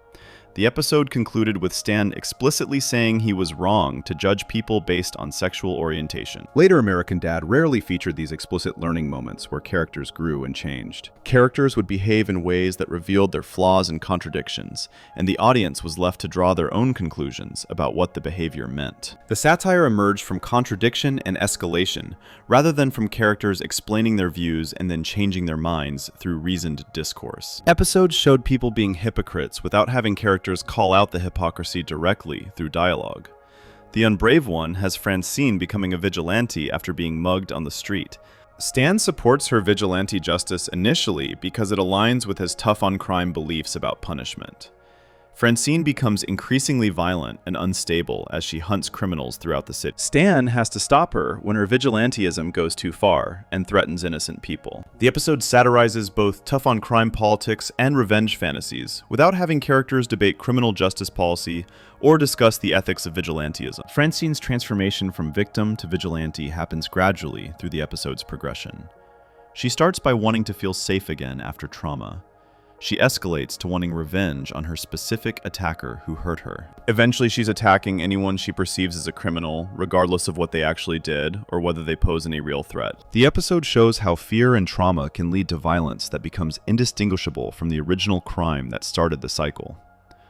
None of this is stated explicitly through character dialogue. Viewers understand it by watching Francine's behavior progress and escalate. Jenny from the Block has Stan becoming obsessed with a woman from his past and neglecting Francine in the present. Stan fantasizes about an alternate life where he married this other woman and everything turned out better than his current life. The episode explores how people idealize the past and imagine paths not taken as superior to reality. Stan eventually realizes he's been neglecting the good things in his actual life while chasing a fantasy of perfection. The episode doesn't have characters explain this lesson directly. It emerges from watching Stan damage his real relationship for an imagined better one that doesn't actually exist. The show's satire became more about exposing human behavior than about teaching lessons to the audience. Episodes would show characters making poor decisions, facing consequences, and then often making the same poor decisions again in future episodes without learning. This lack of character growth might seem like bad writing on the surface, but it actually made the satire more honest about human nature. Real people don't change their fundamental behavior after one bad experience in life. Real people repeat the same mistakes while rationalizing their behavior and making excuses. Why Can't We Be Friends has Stan and Roger's friendship reaching a breaking point after years of conflict and mutual abuse. They try to end their relationship and separate completely, but discover they need each other despite genuinely disliking each other most of the time. The episode explores codependency and dysfunctional relationships that persist despite being harmful. Stan and Roger don't become better people by the end of the episode. They just acknowledge their dynamic and accept it as unchangeable. The satire is about how people stay in toxic relationships because change is harder than continuing familiar patterns, even when those patterns hurt. Politics became context rather than thesis in these later episodes that focused on character. Stan's conservatism informed his behavior, but episodes weren't about proving conservatism right or wrong as an ideology. Haley's progressivism shaped her choices, but episodes weren't debates about liberal values or policy positions. Characters' political beliefs were part of who they were, rather than the point of the stories being told about them. This made the satire more mature because it trusted the audience to understand complexity and nuance. Anchor Fran has Francine becoming a news anchor and enjoying the attention and success that comes with visibility. Stan feels threatened by Francine's success and tries to undermine her career through sabotage. The episode explores gender roles and how men often feel emasculated when their wives succeed professionally. Stan's conservative beliefs about gender contribute to his insecurity about his wife out-earning him. The episode doesn't have characters discuss gender politics or debate feminism. It just shows Stan being insecure and destructive because of his beliefs about masculinity and proper gender roles. Episodes felt calmer and more timeless as the show moved away from explicit political commentary and toward observational satire about human nature. Episodes about character relationships and human behavior didn't age the way episodes about Bush administration policies did over time. Hurricane would be funny and relevant in any era because family dynamics and personality conflicts don't change with political administrations. Tearjerker worked as a spy thriller parody regardless of current political events in the real world. Lost in Space explored friendship regardless of who was president at the time of airing. This timeless quality came from the show focusing on enduring aspects of human nature rather than on specific current events that would become dated. People have always been hypocritical, selfish, insecure, and contradictory regardless of era. People have always struggled with identity, relationships, and meaning throughout human history. By focusing on these universal aspects of human experience, American Dad created satire that would last beyond the specific political moment when episodes were made and originally aired. Blood Crieth Unto Heaven deals with Stan confronting mortality after a character dies unexpectedly. The episode is staged like a theatrical play, with dramatic lighting and stylized dialogue instead of typical sitcom presentation. Stan questions what his life has meant, and whether he's lived according to his values or wasted his time.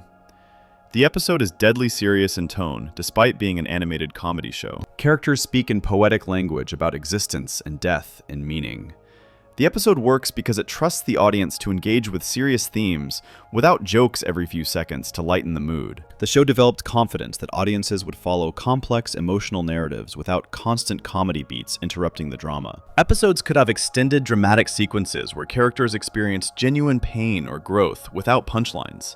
These moments provided depth that made the comedy more effective because viewers cared about the characters as people. The humor emerged from character personality rather than from setup and punchline joke construction.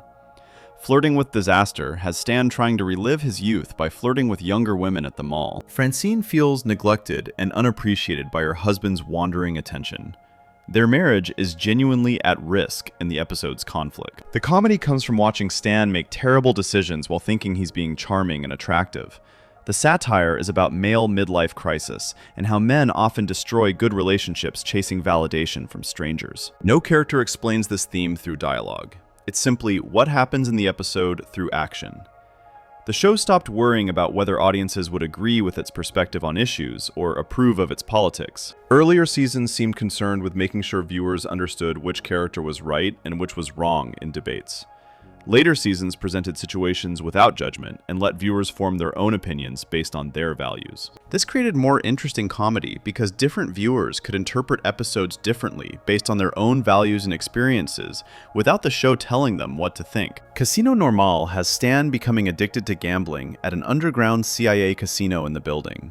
His addiction threatens his family and career as it spirals out of control. The episode shows addiction escalating gradually from recreational gambling to compulsive behavior that destroys everything Stan has built. The episode doesn't lecture about gambling addiction or have characters explain the psychology. It shows the progression and lets viewers understand the destructive pattern through observation. Stan's gambling reflects his need for control and his inability to accept loss in any form. Characters exposed flaws through behavior rather than through self-aware dialogue where they explained their problems. Stan wouldn't say, "I have a problem with control," out loud. Instead, episodes would show Stan trying to control situations that couldn't be controlled and facing consequences for his rigidity. Francine wouldn't explain her resentment about being a housewife in speeches. Instead, episodes would show her seeking validation outside her domestic role through various activities. The satire was in the behavior itself, rather than in characters narrating their own psychology. The longest distance relationship has Haley falling in love with an alien she meets online through the internet. She's so desperate for connection that she ignores obvious signs that something is wrong with the relationship. Jeff is jealous and insecure about the alien threatening his relationship with Haley. The episode satirizes online relationships and how people project their desires onto others they've never actually met in person. Haley's progressivism doesn't protect her from being naive about relationships and emotional manipulation. Her political awareness doesn't translate to emotional wisdom or self-protection. American Dad developed a tone where episodes could be funny while also being genuinely sad or uncomfortable without undermining either element. Characters would experience real pain and loss, even in episodes full of jokes and comedy. This tonal complexity made the show feel more adult and more honest about life. Real life contains comedy and tragedy simultaneously mixed together. American Dad learned to reflect this reality, rather than keeping comedy and drama separate in different episodes or storylines. Stan's Night Out has Stan trying to recapture his youth by going out partying with friends from work. He neglects his responsibilities and his family for the excitement of feeling young. Stan has done this many times before in different episodes with similar results. The show doesn't treat it as character growth or regression in development. It's just who Stan is as a person. He periodically tries to escape his life's constraints and then returns to his routine when consequences catch up. The satire is about how people don't fundamentally change, despite claiming they will after crises. Episodes became vehicles for exploring human contradiction and complexity, rather than for teaching lessons to audiences. American Dad discovered that showing messy, complicated people being themselves was funnier and more interesting than having characters learn lessons and change through experiences. This approach made the satire feel more honest because it acknowledged that people rarely change their fundamental nature, no matter what they experience or how many times they face the same problems. Before we move on, make sure to subscribe if you're enjoying this breakdown. This willingness to trust the audience and avoid heavy-handed messaging helped American Dad survive across multiple changing political eras, where other satirical shows struggled. Section 9. Surviving Changing Political Eras. American Dad premiered in February 2005 during George W. Bush's second term as president. The show was created specifically to satirize the Bush administration and the post-9/11 political climate that dominated American life at that time. Stan was designed as a caricature of Bush-era conservatism, with his blind faith in authority and his fear-based worldview. The early episodes explicitly referenced contemporary political events and policies that were happening in real time. This made the show feel urgent and relevant when it first aired. Most political satire shows struggle to survive beyond the specific political moment they were created to address. When the political landscape changes and new leaders take power, shows that were built around satirizing specific politicians or policies often become dated and irrelevant. Saturday Night Live's political sketches are funny when they air, but feel hollow years later when the politicians being mocked are no longer in office. The Daily Show with Jon Stewart was brilliant during the Bush years, but had to completely reinvent itself when Obama took office.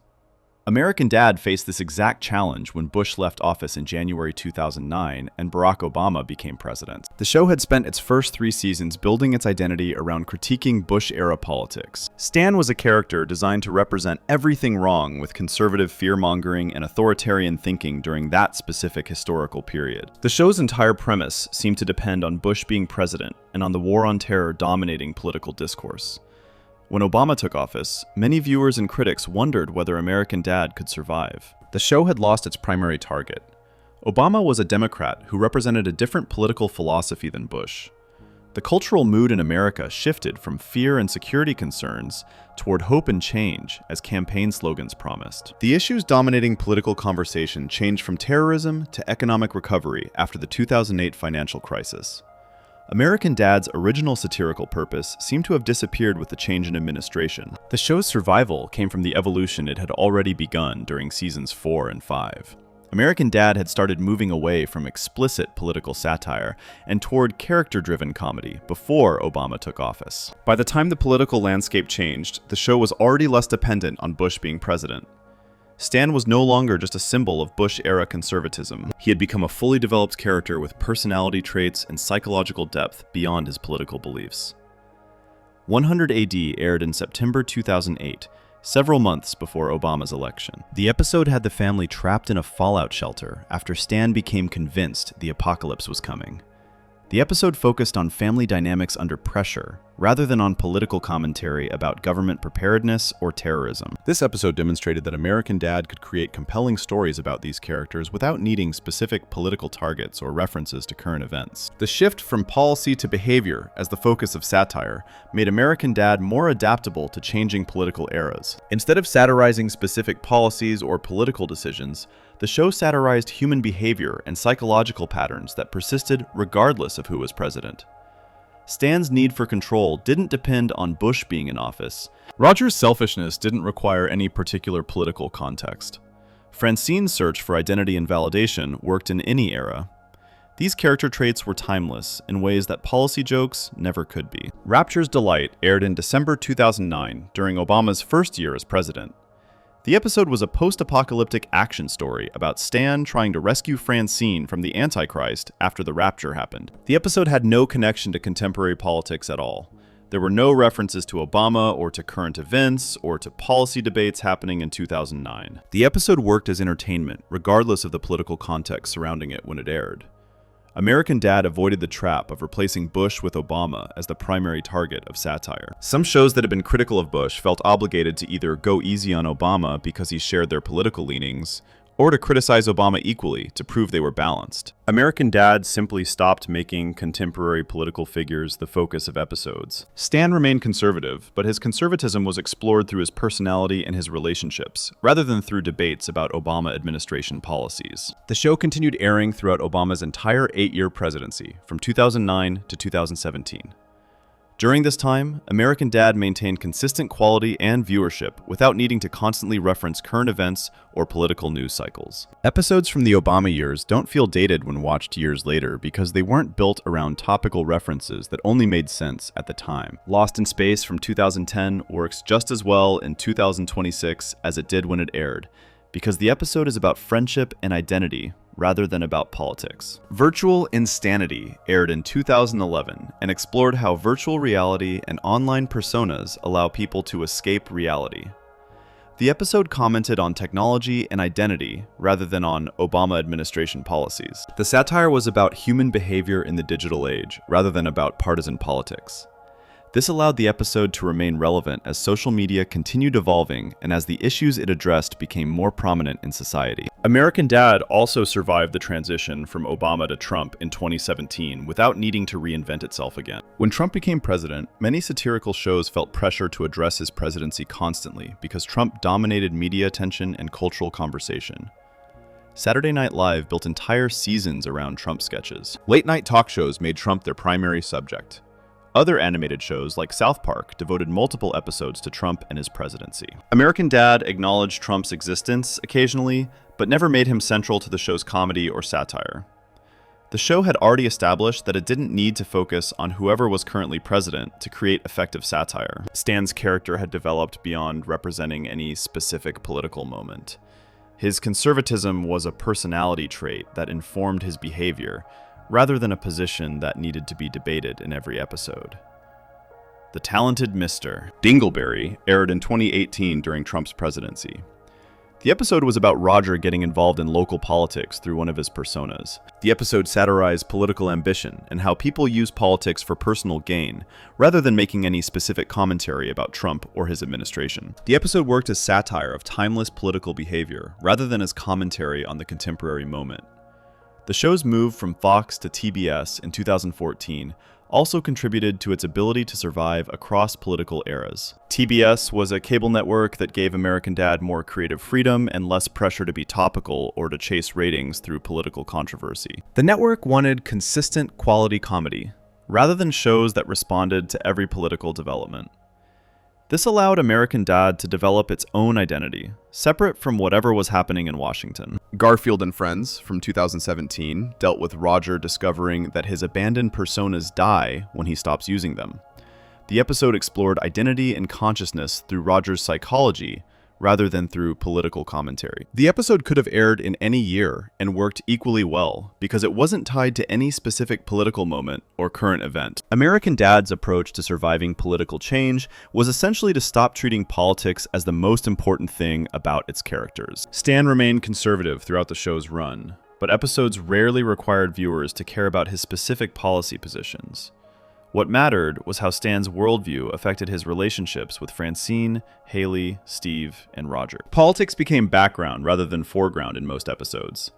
The Bitchin' Race from 2016 was a parody of reality competition shows with no political content at all. The episode was pure character comedy about the family competing against each other in challenges.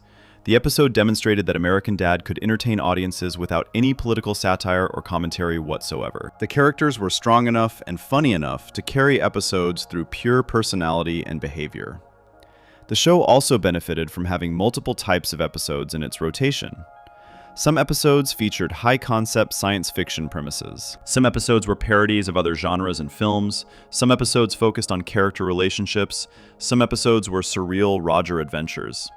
This variety meant the show wasn't dependent on any single approach to comedy or satire. If political satire wasn't relevant or wasn't working in a particular moment, the show could do something completely different. Crisscross Applesauce, The Ballad of Billy Jesusworth from 2017, was about a children's television host with a dark past.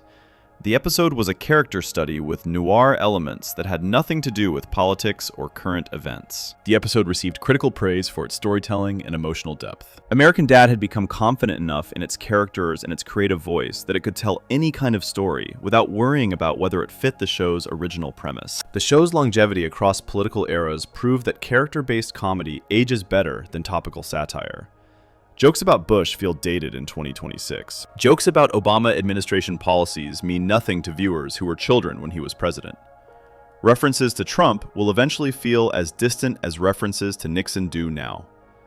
All political moments pass and become history. Character flaws and human behavior patterns persist across all eras and political contexts. Casino Normale from 2016 showed Stan developing a gambling addiction that threatened his family. The episode worked as a character drama and as satire of how addiction destroys lives. Whether Bush or Obama or Trump was president didn't matter to the episode's effectiveness. Stan's need for control and his inability to admit weakness were timeless character traits that created compelling stories regardless of external political context. American Dad's survival strategy was essentially to become a show about people who have political beliefs rather than a show about politics.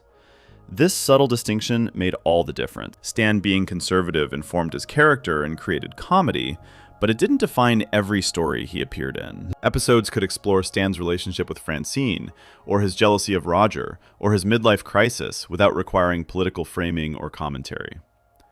Flea Biscuit from 2016 featured Klaus getting involved in horse racing. The episode was about Klaus wanting respect and recognition despite being trapped in a fish body.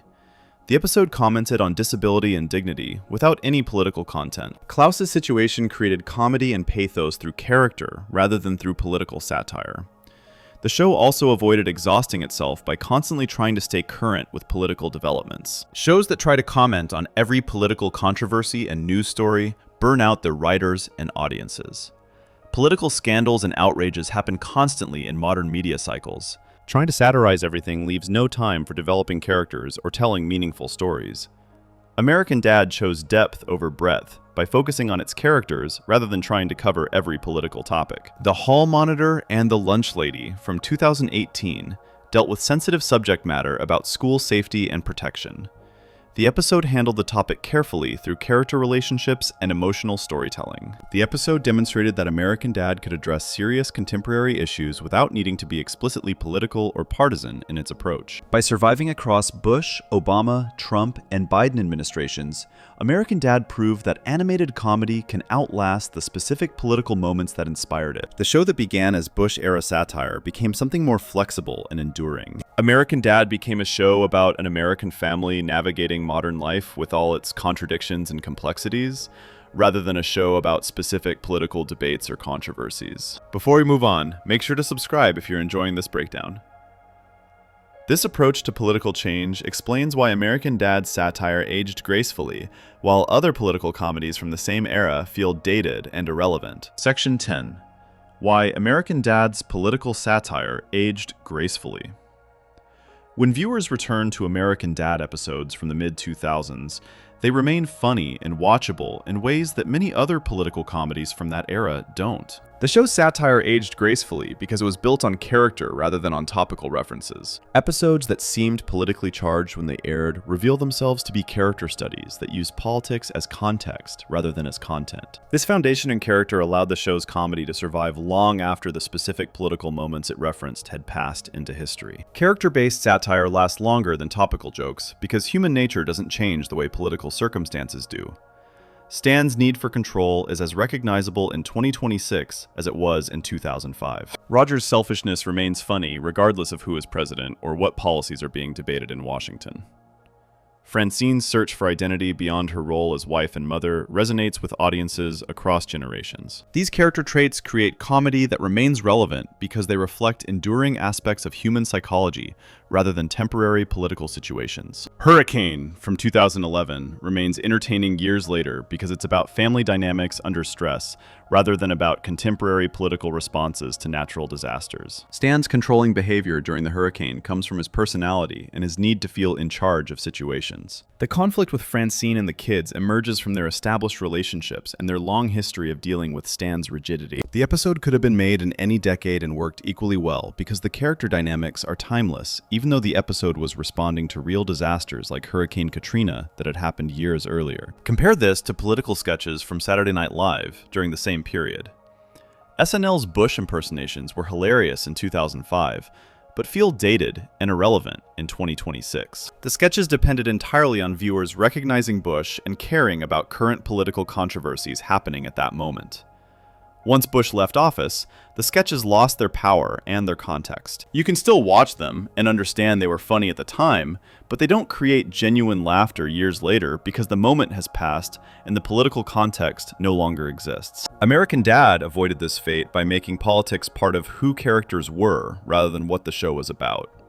Stan being conservative created comedy through how it affected his relationships and his perception of the world around him. Episodes explored what it meant to be a conservative father with a liberal daughter in ways that transcended specific policy debates happening in Washington. The comedy came from personality clashes and worldview differences that existed regardless of current events or which party controlled Congress. Emotional grounding prevented the show from becoming exhausting or preachy in ways that aged poorly over time. Shows that rely on outrage and moral clarity burn out audiences over time because anger is exhausting. Constantly being told what to think about politics becomes tiring, even for viewers who agree with the show's perspective. American Dad learned to present situations and let viewers form their own judgments, rather than constantly instructing audiences about correct political positions or what they should believe. Stan's Night Out from 2013 shows Stan trying to recapture his youth by partying with friends from work when he feels old. The episode explores midlife crisis and the gap between who Stan imagines himself to be and who he actually is in reality. Stan's conservatism informs his inability to accept aging and change, but the episode isn't about politics or policy debates. It's about a man confronting mortality and feeling his relevance slipping away as he gets older. This emotional honesty makes the episode work as more than just comedy and gives it depth. The show's decreased reliance on shock and outrage as comedic strategies also contributed to its graceful aging. Early American Dad sometimes used shock value to get attention and make political points forcefully and loudly. Roger would do something outrageous, or Stan would say something offensive to prove how extreme characters could be. While this approach worked initially to establish the show's edgy identity, it became less necessary as the show developed confidence in its characters and its storytelling abilities. Blood Crieth Unto Heaven from 2013 is an experimental episode about mortality that takes itself completely seriously despite being an animated comedy show. Characters speak in poetic dialogue about death and meaning and loss without any jokes interrupting the dramatic moments. The episode trusts audiences to engage with heavy themes without constant jokes to lighten the mood or reassure them it's still a comedy. This willingness to be sincere and emotionally vulnerable prevented the show from becoming cynical or exhausted from years of satirizing everything in sight. Later American Dad episodes feel calmer and more thoughtful than early episodes, even when dealing with similar subjects or themes. The show learned that comedy doesn't require constant escalation or shock to maintain audience interest. Quiet character moments can be as funny and as meaningful as elaborate set pieces with explosions and chaos. Stan having a genuine conversation with Francine about their marriage creates more lasting impact than Stan blowing something up or getting into an absurd situation that resolves nothing. Anchor Fran from 2014 explores Francine's career ambitions and Stan's insecurity when she succeeds professionally and becomes famous. The episode addresses gender roles and masculine fragility through character behavior rather than through explicit political messaging or speeches. Stan's conservative beliefs about gender contribute to his reaction to Francine's success, but the episode doesn't lecture about feminism or gender equality. It simply shows a marriage under stress when traditional dynamics change and power balances shift. Politics being woven into personality rather than being the focus of storylines made American Dad more rewatchable than shows where politics were everything. You can watch American Dad episodes multiple times and notice new character details or jokes you missed the first viewing. Shows that are purely political lose rewatch value, because once you know the political point being made, there's no reason to return to the episode. American Dad episodes reward rewatching because they're about characters you care about, rather than about political positions you either agree or disagree with based on your ideology. Lost in Space from 2010 is about Stan and Roger's friendship being tested by revelations about manipulation and trust between them. The episode's science fiction premise allows for exploring their relationship in ways realistic stories couldn't accomplish naturally. You can rewatch the episode and focus on different aspects of their dynamic each time you view it. The episode isn't making a political argument that becomes boring once you understand it. The episode is exploring a complex relationship that reveals new layers on subsequent viewings as you notice details you missed. The show's aging audience also contributed to how well the satire aged over time as viewers matured. Millennials who watched American Dad as teenagers in 2005 are now adults in their 30s and 40s with life experience. Their relationship with the show has matured along with the show itself over 2 decades. What seemed like edgy political satire when they were young now reveals itself to be thoughtful character work about people trying to navigate life with flawed beliefs and limited understanding of themselves. Stan's Food Restaurant from 2013 satirizes capitalism and exploitation through Stan treating Roger as free labor for his business. Adult viewers watching in 2026 understand this satire differently than teenagers watching in 2013 did at the time. Adults with work experience recognize the specific ways Stan justifies exploiting Roger through capitalist logic about efficiency and profit. The episode's satire became more relevant and more pointed as its original audience gained life experience that made the commentary hit harder and feel more personal. American Dad also benefited from not trying to stay cool or current with youth culture in ways that date quickly and feel desperate. The show remained focused on its middle-aged characters and their concerns, rather than trying to incorporate internet culture or social media trends that would feel forced and inauthentic. When the show did address technology, it focused on timeless aspects of how technology affects human behavior, rather than on specific platforms or apps that might not exist in a few years. Virtual Insanity from 2011 explored how virtual reality allows people to create false identities and escape from disappointing reality that doesn't match their desires. The episode's themes became more relevant as social media expanded and as more people spent more time online creating curated versions of themselves. The episode works better in 2026 than it did in 2011 because the cultural issues it addresses have intensified dramatically. This is the opposite of topical satire that loses relevance over time as circumstances change. The show's willingness to let characters remain flawed without redemption arcs also contributed to its lasting quality. Stan doesn't become less conservative or more enlightened over the show's 20-year run. He remains who he is while facing different situations that expose his flaws from different angles and perspectives. This consistency feels more honest than shows where characters learn lessons and grow in ways that feel false or forced for the sake of narrative progression that doesn't match real human behavior. Why Can't We Be Friends from 2012 examines Stan and Roger's codependent friendship without offering easy solutions or character growth as resolution. They recognize their dynamic is unhealthy and damages both of them, but they can't escape it because they need each other despite the damage they cause each other repeatedly. This psychological honesty makes the episode work as more than just comedy entertainment. The episode acknowledges that people rarely change and that relationships often persist despite being harmful, because change requires more courage than people have. American Dad's satire aged well because the show evolved away from satire being its primary purpose and identity. The show became a character comedy that used satirical elements, rather than a satirical show that happened to have characters. This shift in priority meant the show's success didn't depend on whether its political commentary remained relevant to current debates. The show succeeded by being about interesting people in entertaining situations that viewers wanted to watch. Casino Normal from 2016 follows Stan's descent into gambling addiction with genuine dramatic weight and consequences. The episode comments on how addiction destroys families and how people rationalize destructive behavior through lies they tell themselves. Stan's conservatism and his need for control contribute to his vulnerability to addiction because he can't admit weakness. But the episode works as a character study rather than as political commentary. The episode would be equally effective if Stan had different political beliefs, because the psychology of addiction transcends ideology and politics. The show also avoided the trap of becoming mean-spirited or cynical about its characters over time. Long-running shows often grow to hate their own characters and situations after years of repetition. The Simpsons became bitter about the family it had once portrayed with affection and warmth. Family Guy became cruel toward its own characters in ways that made episodes unpleasant to watch.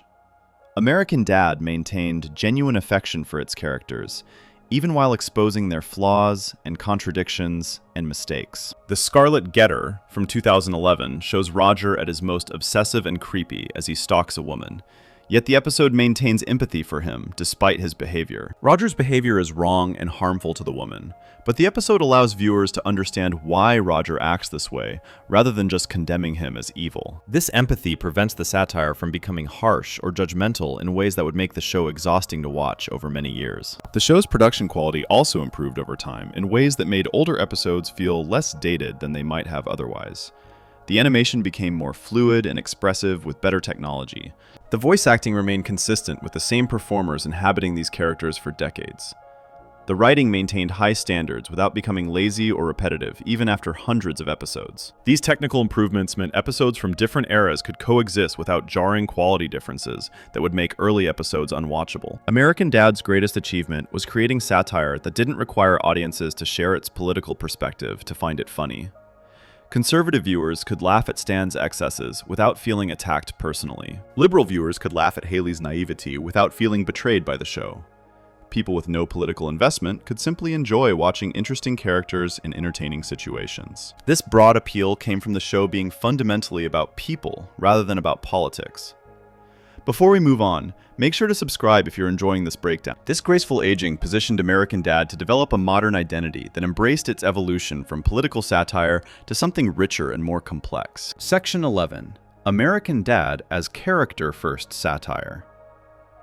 American Dad, in its modern form, is a character-first comedy that happens to include political elements, rather than a political satire that happens to have characters. This evolution transformed the show from something with a specific satirical mission into something broader and more flexible. Politics remain present in the show because Stan is conservative and Haley is progressive, and those beliefs shape who they are as people. However, politics no longer dominate every episode or determine what stories the show tells. Stan remains a political character throughout the show's entire run. He works for the CIA, he votes Republican, he supports conservative policies and traditional values. His worldview is shaped by his political beliefs about order, authority, and how society should function. These aspects of Stan's character haven't disappeared or been downplayed as the show evolved. Stan is still recognizably the same conservative character he was in Season 1, with the same basic beliefs and assumptions about the world. The difference is that Stan is now human first and political second. Episodes explore Stan as a husband struggling with his marriage, Stan as a father trying to connect with his children, Stan as a friend navigating complicated relationships, Stan as a man confronting aging and mortality, and the gap between his self-image and reality. Stan's conservatism informs all of these aspects of his life, but it doesn't define or limit the stories that can be told about him. Anchor Fran, from 2014, shows Stan dealing with Francine's professional success threatening his sense of masculine identity. Stan's conservative beliefs about gender roles contribute to his insecurity when Francine becomes more successful and famous than he is. The episode explores Stan's psychology and his relationship with Francine, rather than debating whether traditional gender roles are good or bad. Stan's political beliefs are the context for understanding his behavior, rather than the thesis the episode is trying to prove. Stan's reactions come from his worldview, which is conservative, but the episode is interested in Stan as a person, experiencing real emotions. Stan feels threatened and diminished when Francine succeeds. He tries to undermine her career to restore what he sees as proper order. These actions reveal Stan's insecurities and his need for control, more than they reveal anything about conservative ideology itself. The satire critiques Stan's behavior, rather than critiquing conservatism as a belief system.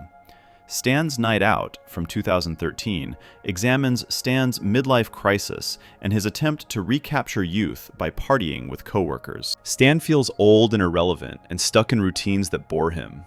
His conservative identity contributes to his crisis because he's built his life around being a certain type of man, and aging threatens that identity. The episode explores universal feelings about mortality and relevance, rather than making arguments about political beliefs. The show learned that satire critiquing behavior is more effective and more lasting than satire critiquing belief systems. People's beliefs are complicated and often contradictory.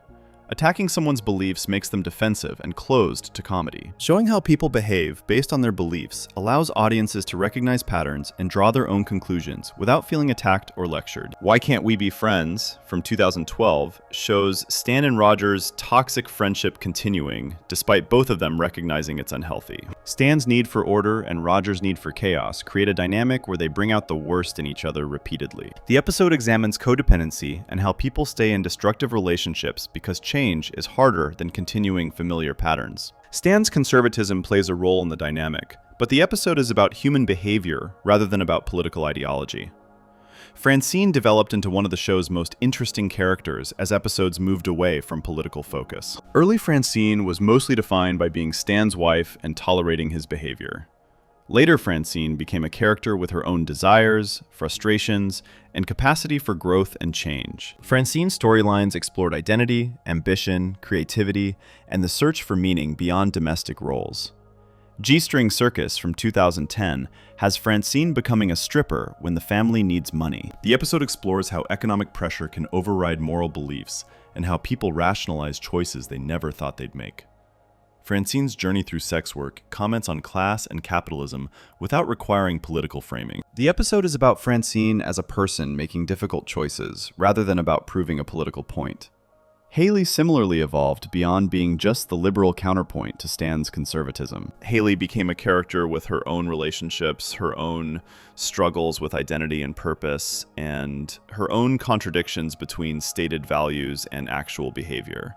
Episodes could explore Haley's life without requiring her to debate politics with Stan or to represent progressive positions.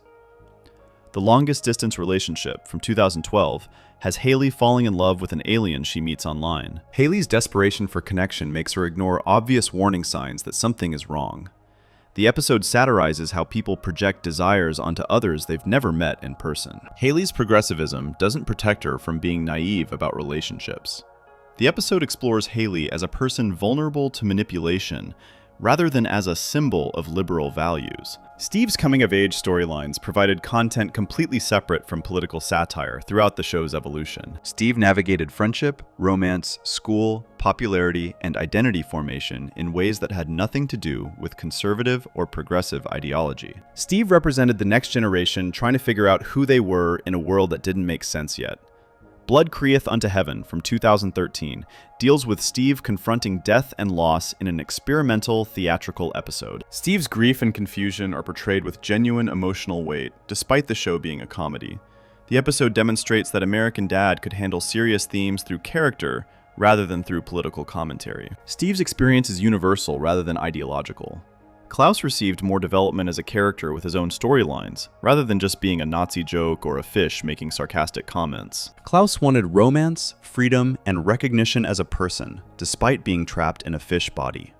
Klaus's existential situation created both comedy and genuine pathos as he struggled with limitations he couldn't overcome. Dr. Klaustus from 2014 has Klaus becoming a therapist and helping other characters with their psychological problems. Klaus's perspective as someone who lost his human body gives him unique insight into suffering and adaptation. The episode explores how people find meaning despite circumstances they can't change. Klaus's character demonstrates that even supporting characters could carry episodes without political content. Roger remained the show's most versatile, satirical tool through his personas, but even Roger's stories became more about character than about political commentary. Roger's relationship with the Smith family, his psychology as an alien trying to survive on Earth, and his search for connection despite being fundamentally selfish, created comedy that worked regardless of political context. The One That Got Away from 2012 has Roger's Sidney Huffman persona separating from him and wanting independence. The episode raises questions about identity and consciousness through Roger's character, rather than through political allegory. Sidney wants to remain his own person with his own life. Roger wants to reabsorb Sidney back into his consciousness. The conflict is psychological and existential rather than political. Episodes became broader and more flexible in their storytelling as politics became less central. American Dad could tell science fiction stories, horror parodies, character dramas, surreal adventures, and family sitcom episodes all within the same season. This variety kept the show fresh and prevented it from becoming stale or repetitive after hundreds of episodes. Tearjerker from 2008 was an elaborate James Bond parody featuring Roger as the villain. The episode was pure genre entertainment with no political content at all. The episode worked as an action thriller that happened to be animated and happened to feature these characters. American Dad had become confident enough to devote entire episodes to pure entertainment without needing satirical justification. Rapture's Delight from 2009 told a post-apocalyptic action story about Stan trying to rescue Francine from the Antichrist. The episode was emotionally resonant despite its absurd premise because the audience cared about Stan and Francine's relationship. The episode demonstrated that character development over previous seasons had created emotional investment that allowed for ambitious storytelling. The show's ability to balance comedy with genuine emotion became one of its defining characteristics. Episodes could be funny while also being sad, scary, or uncomfortable. This tonal complexity made American Dad feel more adult and more honest than pure comedy shows that kept emotions simple and safe. Hurricane from 2011 is both a comedy about family dynamics and a genuine survival story with real stakes. The family faces actual danger from the hurricane, while also dealing with their interpersonal conflicts. The episode doesn't sacrifice comedy for drama or drama for comedy. Both elements coexist and strengthen each other throughout the story. American Dad's evolution into character-first satire made it more accessible to audiences who might not care about politics at all. Someone could watch American Dad and enjoy the characters and stories without needing to engage with political commentary if they didn't want to. The political elements were there for viewers who wanted to think about them, but they weren't mandatory for understanding or enjoying episodes. Stan's Food Restaurant from 2013 works as a story about business partnership and exploitation, whether viewers notice the capitalist critique or not. The comedy comes from Stan and Roger's dynamic, and from watching their restaurant venture fall apart. The satire about capitalism is implicit in the situation rather than stated explicitly. Viewers who don't care about political economy can still laugh at the characters' behavior. The show also developed confidence in its supporting cast and recurring characters. Bullock, Principal Lewis, Dick and Jackson at the CIA, and various Langley Falls residents became characters with their own personalities and storylines. Episodes could focus on these supporting characters without feeling like filler, because the show had developed them into interesting people beyond their initial jokes. The Unbrave One from 2011 features Francine becoming a vigilante with Principal Lewis as her ally. Principal Lewis is a bizarre and unpredictable character whose behavior creates comedy through pure personality. The episode uses Lewis effectively to support Francine's story, while also giving him moments that showcase his strange worldview and questionable ethics. American Dad, in its modern form, is a show that can be about anything while remaining recognizably itself. The characters are strong enough and distinctive enough that they can be placed in any scenario and remain interesting. The show's identity comes from character rather than from premise or satirical mission. This flexibility has allowed American Dad to survive for over 20 years while maintaining quality and audience interest. Flea Biscuit from 2016 is about Klaus getting involved in horse racing through a series of accidents. The episode is pure character comedy, with Klaus trying to earn respect and recognition despite being a goldfish. The episode works because Klaus has been developed enough over 16 seasons that audiences care about what happens to him and find his perspective interesting.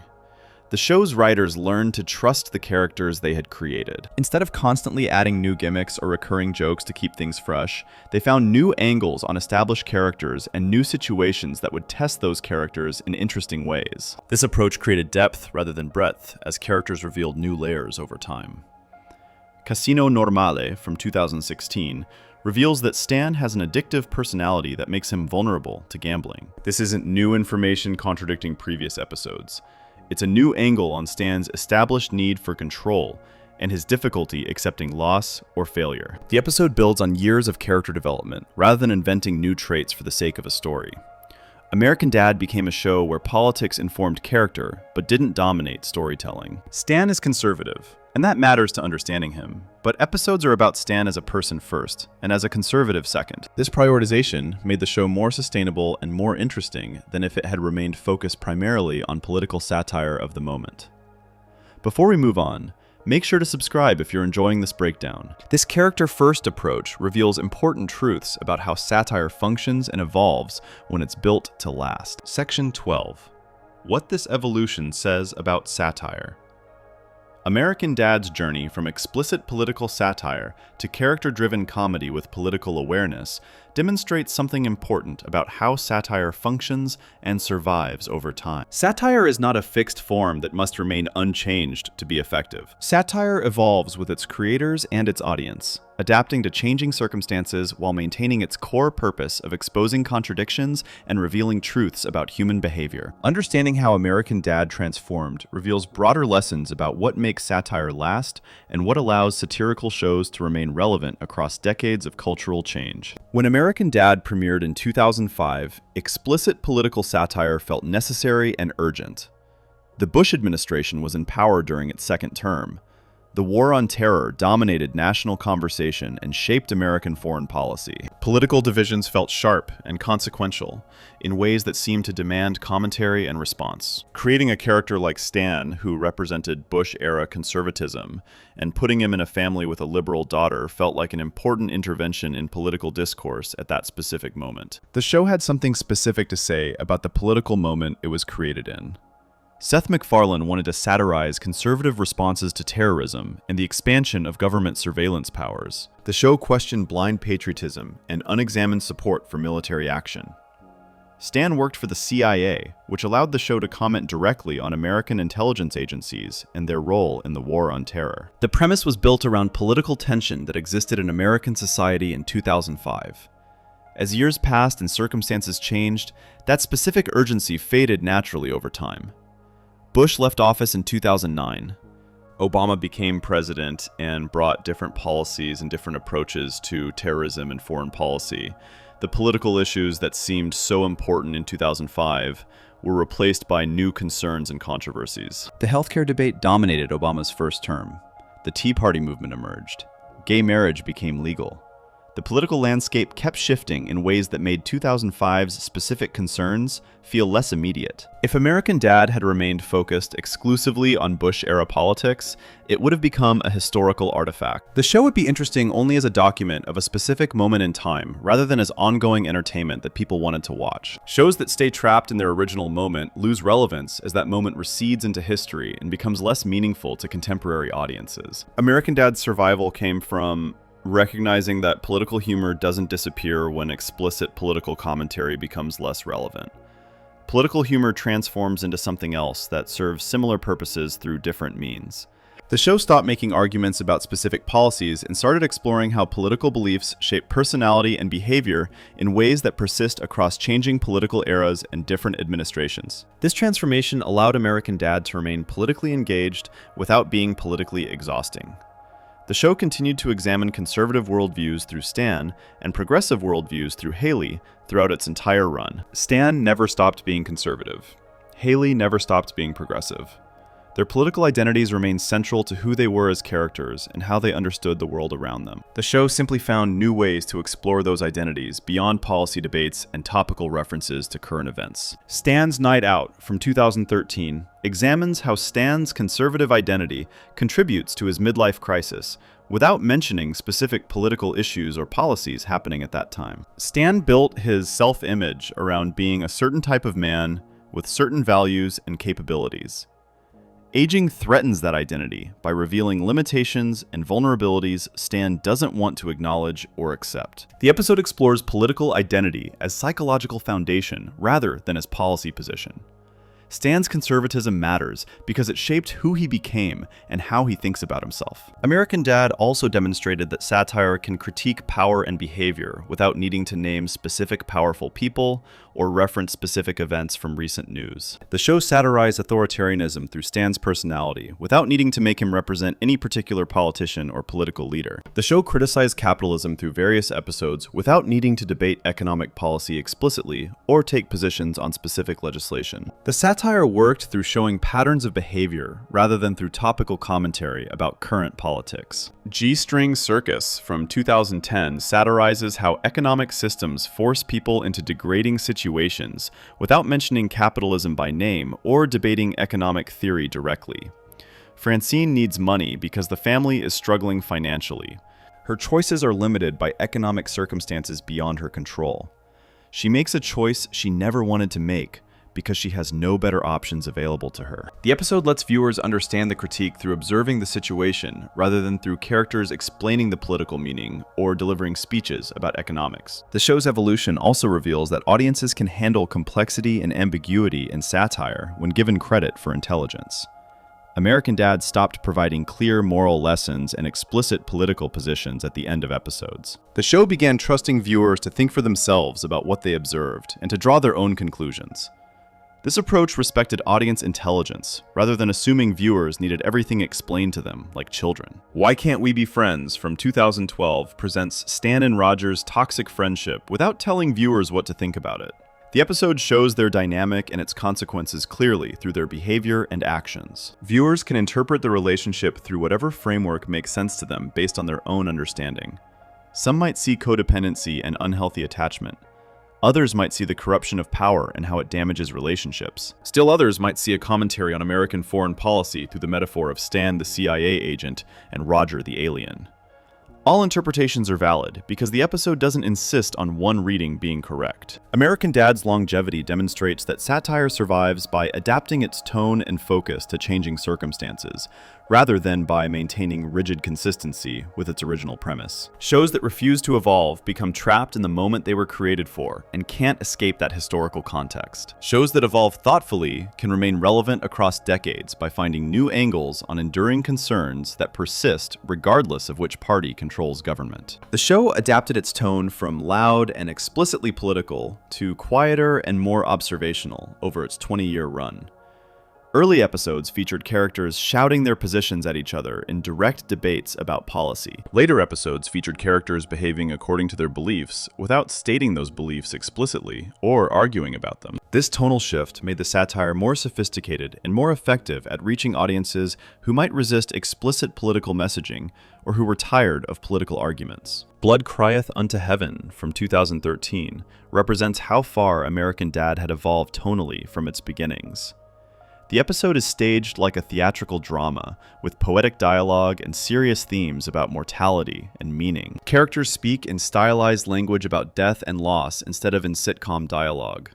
The episode takes itself completely seriously while still being part of an animated comedy series on television. This tonal confidence came from years of evolution and experimentation with different storytelling approaches.